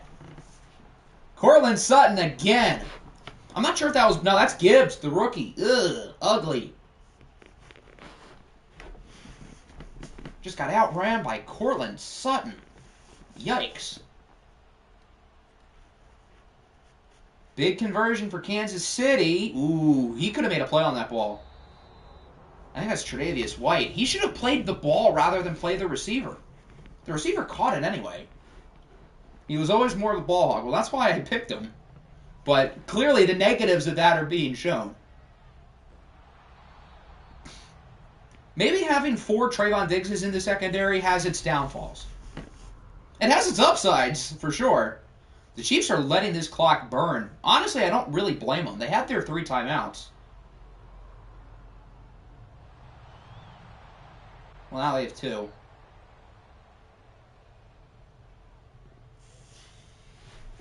Can the Chargers hold him out of the end zone? It looks like the answer is no.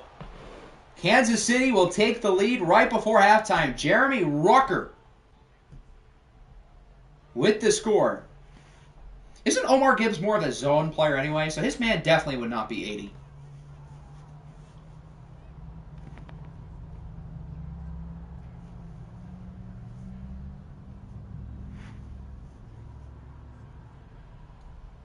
Ohio State legend, Jeremy Rucker. Who was better last year, Allen or T-Law? Allen was better than Trevor, and Lamar Jackson, I think, was better than both of them.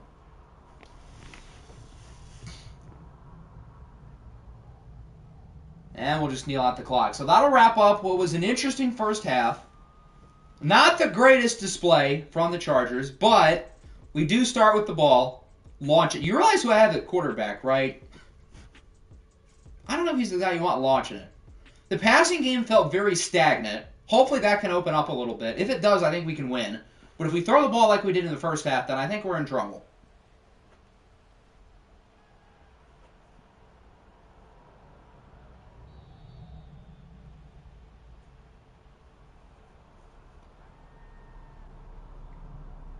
Save me, Jalen Hurts. Please save me. Watch Jalen Hurts is playing. That's one way to put it. Is he playing well?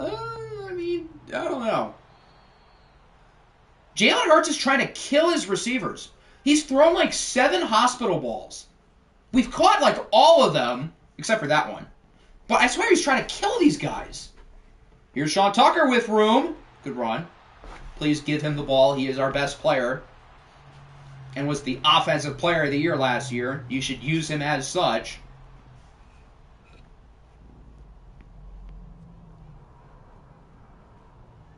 At least he hasn't thrown 5 picks in the biggest game of his life. That comes later. That's a good point. The one positive I can say with him is that he hasn't thrown any interceptions. Although, he's had a couple that were dropped. And again, he's thrown about 7 different hospital balls. So he isn't really steering clear of the Chiefs' defenders. Nice play after the catch. Rashee Rice.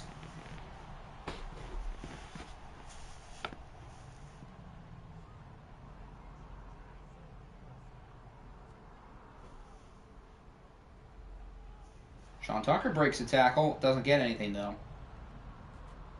Devin Lloyd brings him down.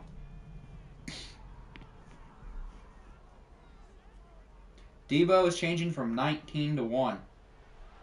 Well, he's staying at 19 on my team. I don't even know what the... Oh, Jalen Hurts is 1. I'm stupid. How did I forget? But yeah, he ain't going to be number 1 here. Little Jaw posted a picture in Voice and Speaking where your birth month is jumping your birthday. Wow. How fun. Speaking of fun, Hollywood Hargrove. Fun.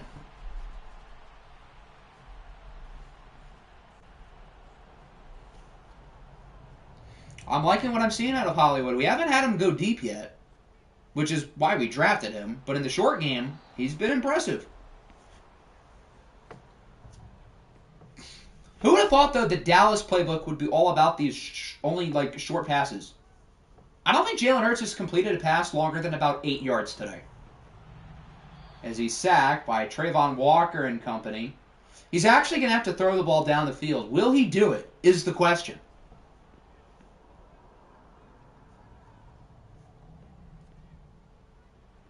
No, it's a screen, and he doesn't even complete it. If we had gotten that, too, we had blocks. That would have been close to a first down.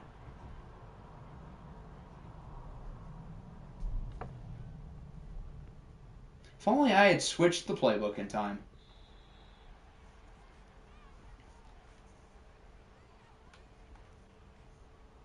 Get a new quarterback. Unlike everybody else, I am not going to panic. But I do not like what I see either. Both can be true. Kyler, meanwhile, has been aggressive. He's made some good throws.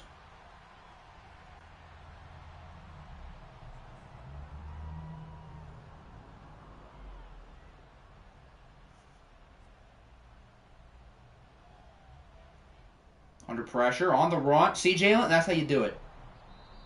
It's the playbook's fault. Jalen Hurts misfired on a screen. That play was on Jalen, but how come he was good in the tests I did with the Colts playbook? 3rd and inches. Plenty of room for Javonte. The defense started off strong. I feel like they've slowed down, too.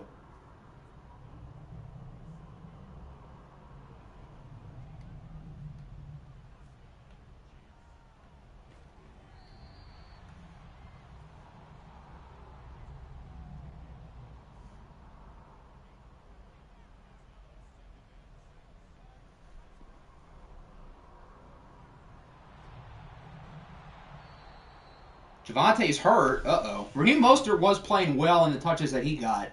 So at least for the sake of the watch game, this might not be too big of a deal. But if it's a long-term injury, then that wouldn't be so good. As it's now 3rd and 1. Ooh, good run. I don't even... that doesn't even look like Mostert. No, that's Zach Charbonnet. With a gain of 8.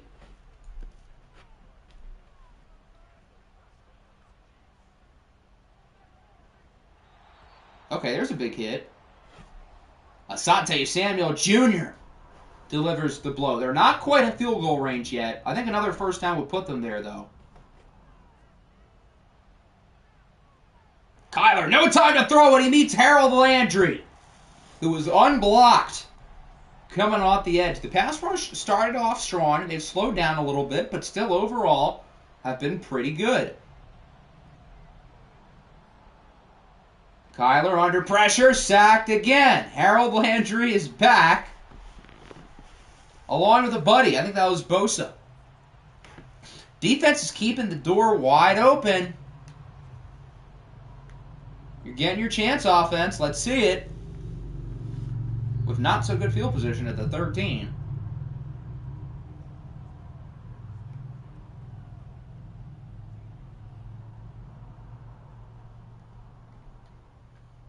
The doubters are winning, Jalen. They've been winning all day. Show them what you got, bucko. Commanders got Jeremy Chin. Don't tell Nickinator.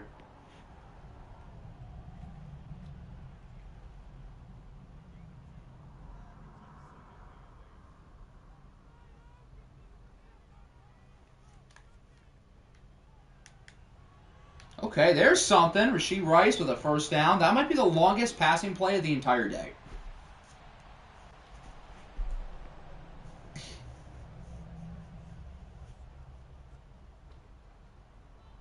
Sean Tucker with room. First down. Okay, that works. Sean Tucker's in the zone. Oh, God. Are you guys ready for this?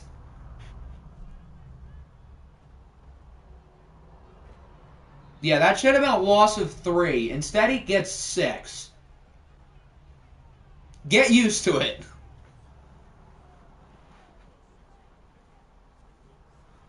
Back to Tucker.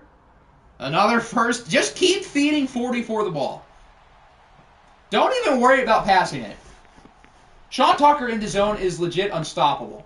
I would have laughed if he didn't break the tackle. I think his ability makes sure he breaks the first tackle.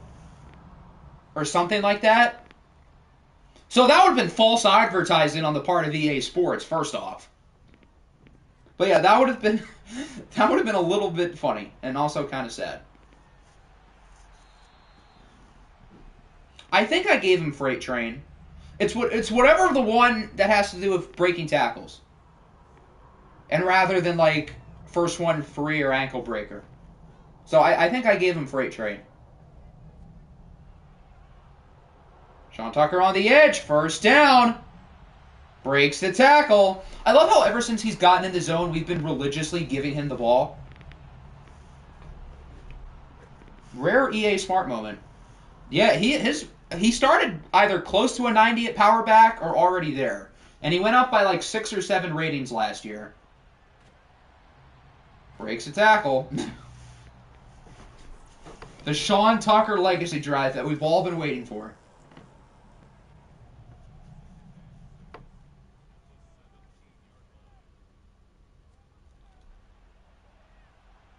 Hurts goes deep, and it works! I don't believe it!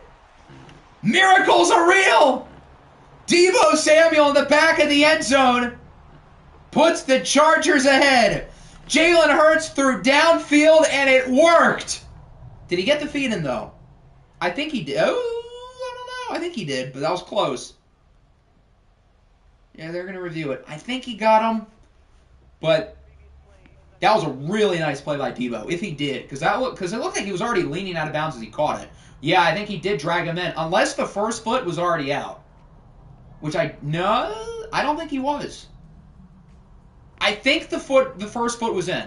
The second foot was definitely in, but the first foot was I think the one that they were looking at.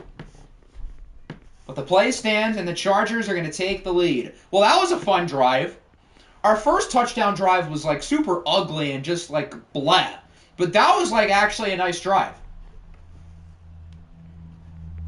The utilization of Sean Tucker there was perfect. And Jalen Hurts actually threw the ball downfield. They ain't believing us, but God did. Deebo has never toe-tapped in his life. Well, he has for me. That's all that matters. Zach Charbonnet loses 4. Harold Landry again. Harold Landry didn't do anything in the first half, and he's been on fire now. Everybody on the defensive line has made plays today. You love to see it. And that includes Rashawn Gary, who trips him up.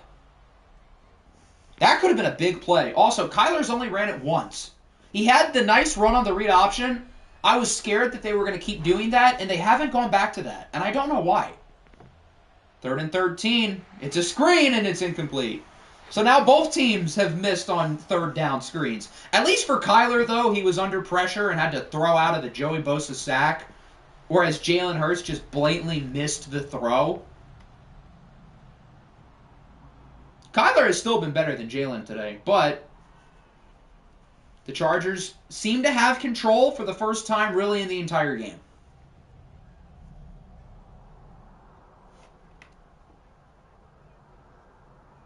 All this for Kyler Murray and his little legs to lead a game-winning drive. Well, that would require the the Chiefs to get a stop here.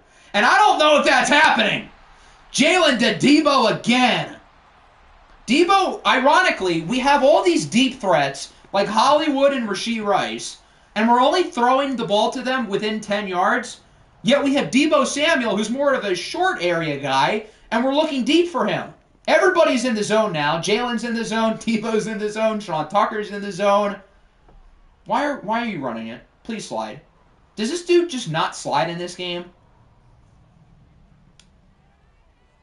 Chiefs have the #1 rushing defense. That's not really a surprise when you have Quentin Williams, Derek Brown, and Greg Rousseau all on the same line, and Trayvon Walker.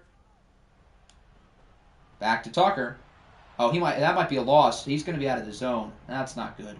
Well, it was fun while it lasted. Yeah, he's out of it. Okay. Well, that sucks, but we certainly utilized his ability. 3rd and 7.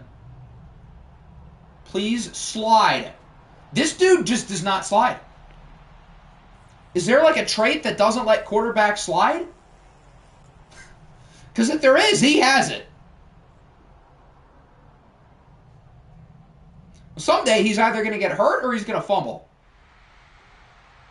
Good run by Tucker. A touchdown doesn't necessarily ice the game for good, but it puts us in a great spot. No turnovers. With Jalen Hurts in the zone, I feel pretty confident. I know the awareness rating affects sliding, but Jalen Hurts' awareness is pretty good. And the quarterbacks with low awareness dive instead of slide, whereas Jalen Hurts just takes hits. So, I don't think that's the issue. There must be like a trait, or it must be the fight for extra yards. Which, I mean, if Jalen Hurts was a running back, that'd be nice, but he's not. 3rd and goal, biggest play of the game. Can the Chiefs get a stop and hold us to 3? I wouldn't mind throwing it here because the game clock is ahead of the play clock. I think you can afford to throw it here. Debo's open. Debo's got it! His 2nd touchdown of the quarter, and the Chargers are up by 10 with around 2 minutes to go. So now the Chiefs are in a little bit of trouble. It shouldn't have taken this long, but the offense did finally show up in the 4th quarter. Jalen Hurts' numbers on the day are going to look unironically good when, in fact, he really was not very good. But let's see if the defense can get one more stop and finish this thing off for good. I'm not going to count my eggs quite yet.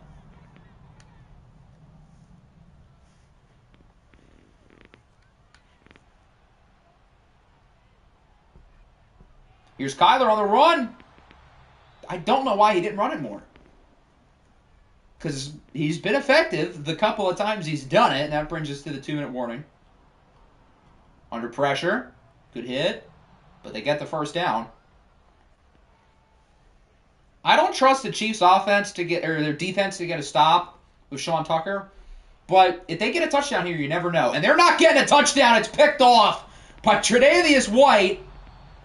And that should just about do it. We can sim after the Chargers get a 1st down.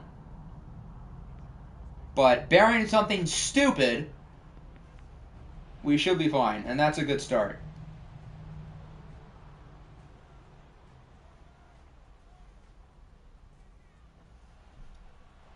Second down. Nope, he's not going to get it there. Just give the ball to 44. And if you don't get it, give the ball to 44 again. 3rd and 1. Sean Tucker finishes it off, and that'll do it. So the Chargers are going to hang on and win. This game was not always pretty. And I still have a lot of questions. I'm looking at you, #1. But Jalen Hurts did have a really good 4th quarter. Sean Tucker caught fire in the 2nd half, and the defense, minus a few big plays, was overall pretty good against an offense that I feel like is pretty well equipped for watch games. So, it was not perfect, but against a good team, a win's a win.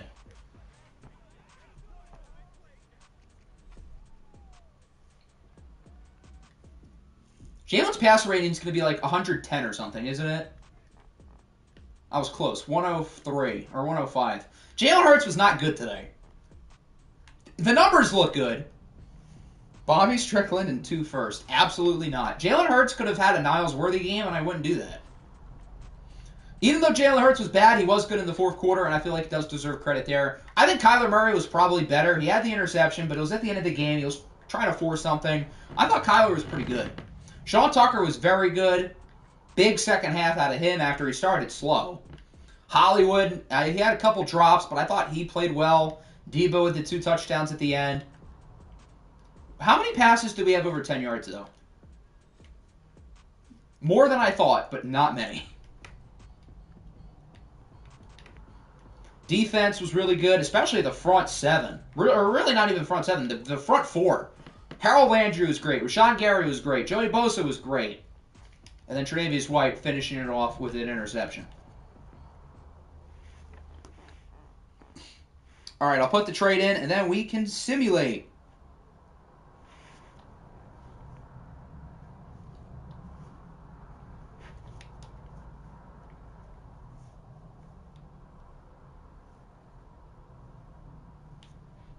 We're really valuing Saquon Barkley the same as Jahmyr Gibbs. What happened in the game I love?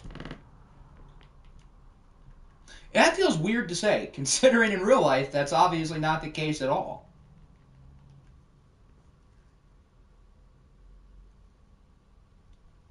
And we've got a second trade. I need the George Bush meme. A second trade has been landed in pending trades. Saquon and Adoree. If I was the Condoms, I'd be a little worried. They're still 3 games ahead, so I wouldn't be too worried. But I think this deal could very much work out for the Riverhawks. As much as I love my boy. Oh, it's a 3rd round pick. I thought it was like a 6. Still, I think this is a good trade for the Hogs.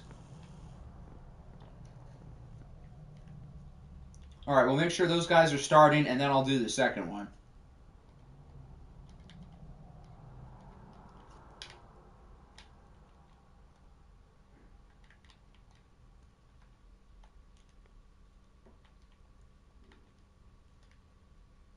When you make Sewell, can you make City Sal my starting center? Yes, I can. Okay, and then the Hogs.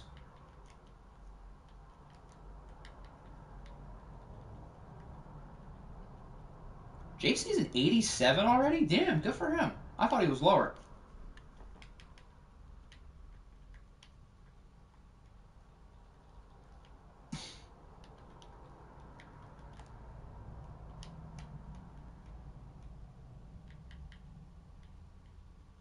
Can I put Byron Murphy? Wow, this backfield other than Saquon is rough.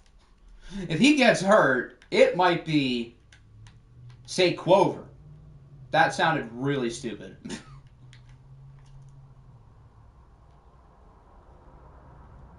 Where is he? Am I stupid? Oh, there he is. Can I move Stromberg to right tackle? Yes, I can. Just say Mahover. You know, I probably should have because Patrick Mahomes is literally on the team. But over doesn't really work with Jahmyr Gibbs. Saquon has an O, so you can at least, like, kind of make it work, even though it sounds stupid.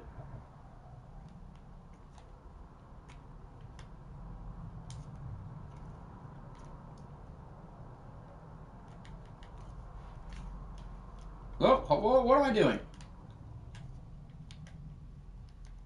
There we go. The Eagles aren't getting Penei Sewell for free, are they?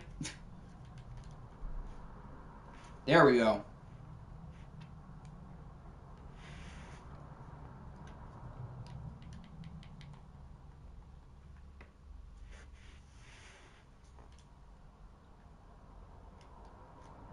Okay, so Sal should be the center. Where is he? There he is. Oh, is he? He's at right guard. Hold on. Okay, Zach Tom's probably the right guard? No, he's left guard. Okay. Oh, what am I doing? Left tackle, right tackle. What am I missing? Is this gentleman supposed to be a right guard? Oh, everything's just messed up. Okay, let's try this again. Sal is the center. Zach Tom is starting. Caleb McGarry is starting. And then Penei Sewell at right tackle. Okay, I got it. There we go. And then for Detroit,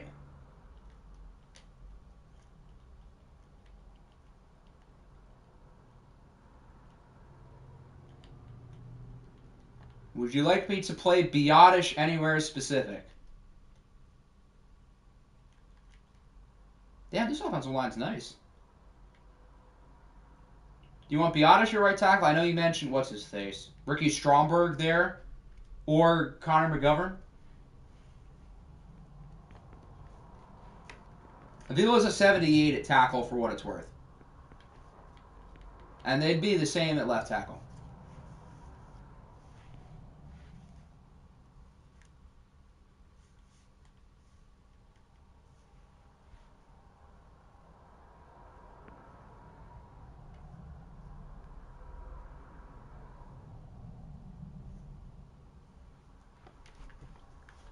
Keep Biotish. Okay, so Biotish plays center. And then Steve Avila at tackle is what I'm getting at. And then we're good to sim. Imagine being nervous about the sim that's about to happen. Imagine having to worry. Who did we use? The Chiefs and Chargers are next to each other anyway, so I guess we can just use the Chargers because bolt up.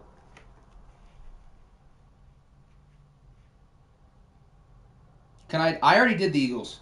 The Eagles are good, the Lions are good, the Hogs are good, and you guys are good.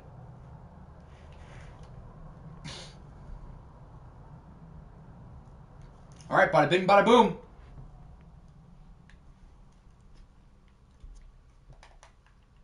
May the sim gods be in your favor, gentlemen. Commies lose to the Cowboys. The Commies are 2-6, which is not very good. Dallas on the board with another win. Dallas is what, 4-4 now? So yeah, they are firmly in second place of this division. For better or for worse. Denzel Ward with another pick. Denzel Ward's playing really well in his second stint with the Cowboys. Condoms have a bye week. Obviously, they are still undefeated. Dreadnoughts had a much-needed bye week after losing 4 in a row. The Eagles beat the Bears 21-15. So, wait. The cycle in the NFC. We had the Panthers beat the Eagles. The Bears beat the Panthers. And the Eagles beat the Bears. Justin Herbert did play very well despite losing. Alpo Pull was pretty solid. And he beat a very good defense. So that's a win in itself. So if these three teams are going to kill each other off, that would mean the Niners are the number 1 seed in the NFC. My God, why are the Falcons so bad? How is this team 1-6? They had such a good rookie class. They were at worst like the 4th or 5th best team in the NFC last year, and now they stink. And the Bulls go 3-1 today, and they nearly beat the Chargers. I don't get this game. I don't get it. The Niners beat the Rams. 4-0 stream for San Francisco. They are 7-1. The Rams not only have one win, but they have like legitimately the worst point differential in the league. I tried to tell you guys that Frank's offseason was a disaster, and that is proving out to fruition. The Rams don't even have their pick. They can't tank. Who's the lucky soul who has the Rams pick? Because whoever you are, congratulations on your future top 5 pick or whatever. I'm just saying, I tried to tell you about the Rams. Bengals beat the Giants. I think it's... Oh, of course, it's a division rival. Wow, look at Bobby. Another good game. Geno Smith is back. He was okay. Bobby Strickland started slow, but give the kid credit. He's figuring things out. Huskies lose to the Raiders. So the Raiders, as we now know, had the Rams pick, and they beat Toronto. Jordan Love had an outstanding day. This was probably his worst game of the stream, and he still completed 83% of his passes on 10.5 yards an attempt for a passer rating of 124. J.K. Dobbins, hello. Does this mean the Raiders are ahead of the Chiefs? I don't think so. Because what? The Raiders are 4-4, and the Chiefs are 4-3. Jets beat Seattle 23-20. Solid stream for the Jets. Cocky Butt Cannon arguably outplays Warren Flowers. They were both pretty even. What was that about the Raiders' run game? Apparently, all of a sudden, it's fixed. Wow, Christian Watson, bang. The Raiders with a run game, I think, are pretty scary. I was told I was in a Mickey Mouse division, too. Lions lose to the Blues, 28-21. Oh, God. The Malik Cunningham experience might have fallen fast. Other than the interceptions, though, the numbers don't actually look half bad. But, yeah, that's kind of hard to overlook. Tajay Spears scores 3 times. Big game for Sasquatch Knuts with nearly 200 yards. Josh Allen had himself a day. Holy cow. Panthers lose to the Steelers 14-7. Okay. Jaime Calhoun played well. Josh Allen not so much. While all these big NFC teams are taking a couple of hits, San Francisco appears to be the team to beat in this conference right now. Everybody was doubting Denmark, but he's about to do it again, isn't he? Ooh, the Broncos manhandle the Ravens. I wouldn't be too worried about Baltimore yet. I think they're still the second best team in the AFC. But this is a little bit of a concern. And Jameis Winston is balling. He's had 3 good games in a row. Like, where is this coming from? And Tua Tagovailoa's value decreases by the minute. 3 sacks as well for Jadeveon Clowney. The Hogs beat the Titans 28-20 in the Saquon Barkley debut. Mahomes, 3 touchdowns, 1 interception. Waters, 1 touchdown, 3 interceptions. A.J. Brown with a big game for the Hogs. I still think the Riverhawks can pass the Condoms in the division. It's a 2.5 game difference, so it would take a little bit, but I still think it's possible. Seattle lost. Steelers won. That's a big win for them after losing 3 in a row against a great team. Titans lost. Voyagers get smacked by the Dildos. Sam Howell is off to a phenomenal start as the Armadillos quarterback. Josh Jacobs still clears Nick Chubb, for those who didn't know.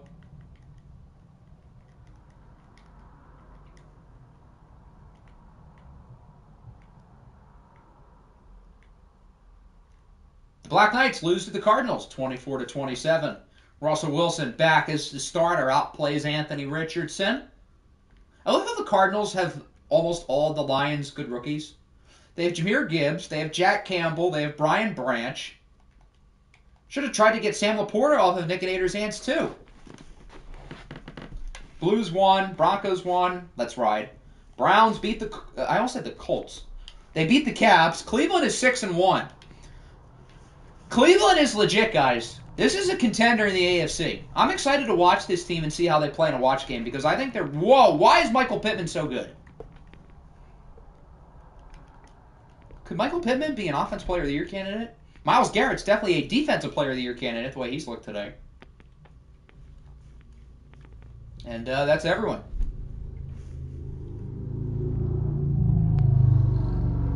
Who does this game think Sam Howell is?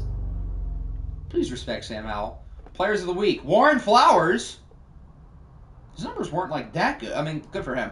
Sam Howell, Tyson Campbell, and Myles Garrett.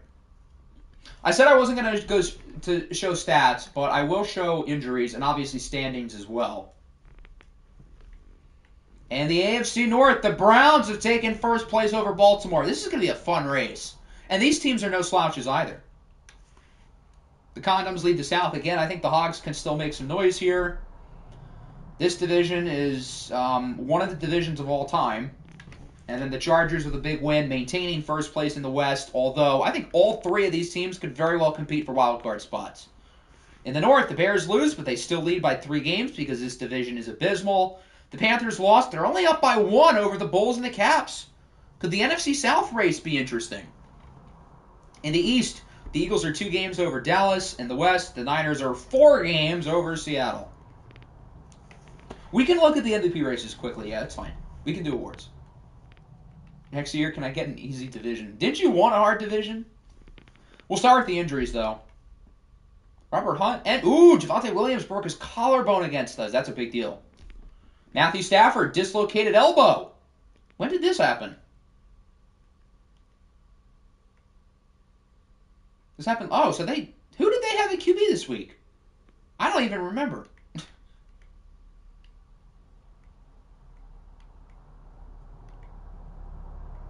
Laken Tomlinson out for 3 weeks. Tevin Tankerman's out for 7. Matthew Stafford and elbow injuries. Where have I seen that before is right. Lance Spurlock, ruptured. Why did I say ruptured? Dislocated ankle. He's out for most of the rest of the regular season. Jackson Smith-Njigba and John Mechie. Danny Gray's time to shine, baby. Aleem McNeil. Oh, that's not new. That was already the case. Tua's out for 2 more weeks of a pulled groin. The Broncos wish he was out for 12 more weeks. And that's everyone.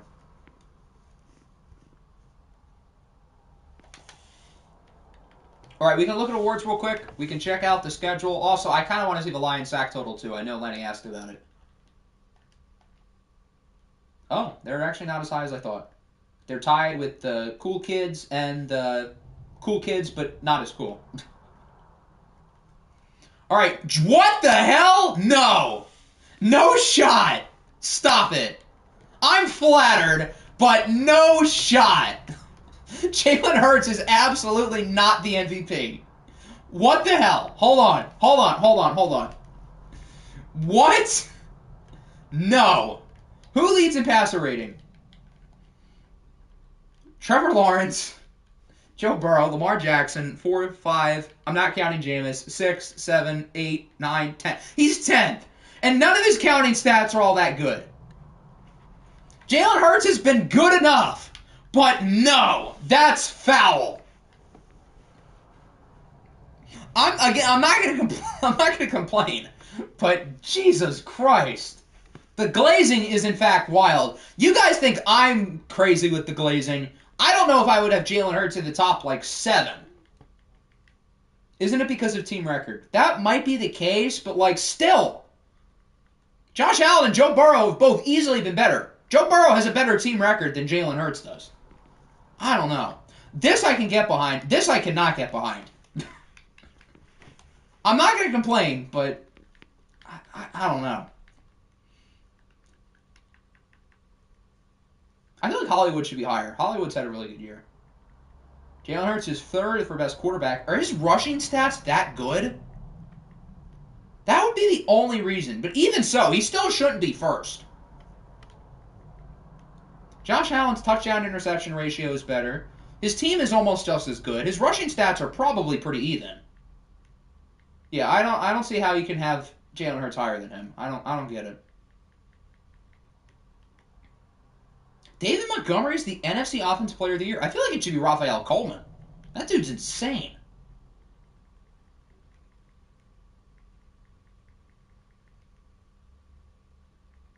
I just realized Raphael Coleman played for Troy, and he's on Troy's team. Why is there 8 quarterbacks here and not 10? This game is so dumb. Why is there 8 quarterbacks? There have been more than 8 that have played. At least Niles Worthy's on the list. Imagine your NFC quarterback not even being on the list when there's only 8. This happened in the Dragon Series too. I think there was only 9 quarterbacks or something for the best quarterback. Okay. There really aren't 8 NFC quarterbacks who are good. There's really like 3 or 4. But still. David Montgomery's best running back, Justin Jefferson. Why is Anthony Richardson one of the 8? I mean, he hasn't been that bad. Danielle Hunter, worth the money.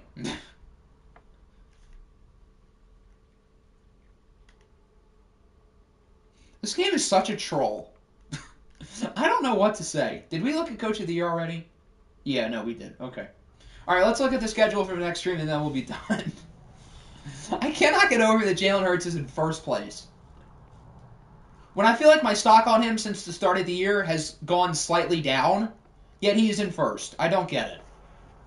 Here's Week 9. This game's kind of interesting. Playoff rematch, even though the Cardinals are kind of bad. Ooh, yes! Yes, I want to watch this. Yes. That's a fire game. Little John versus Hector. Oh, boy. This game is kind of intriguing. I want to see both of these teams. I also kind of want to see this game. Okay, Week 9's got some options. There are 3 really fun choices. Week 10. Steelers-Bengals is kind of intriguing. I feel like these teams could compete for a wild card spot. This game will be fun. I want to see the Raiders and watched. This game's not bad. I don't mind this. With how weird the AFC East is, I'd like to watch these teams.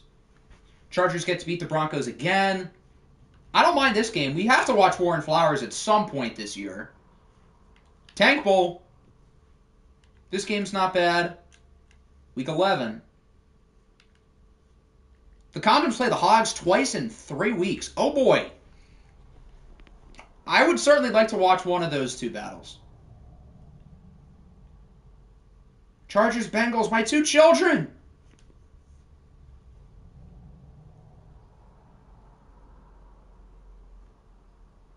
This game's not too bad.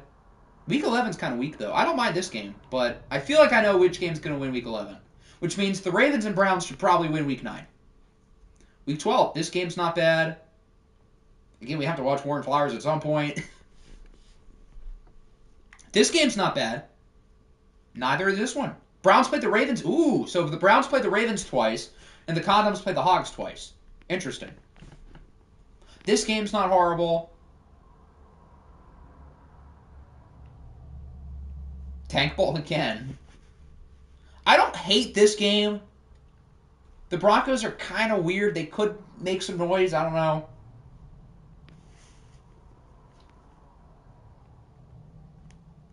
Alrighty. So that's going to wrap up the stream. Again, as I said with the stats, I'll have a separate video for you guys probably soon. Either today or tomorrow, one of those days. So you can see your stats and you can get yourselves updated on what you would need to do, potentially trade-wise. I love how the Titans have an 88 offense and a 77 defense. They're the anti-Chiefs. Although I guess the Chiefs' offense isn't that bad anymore.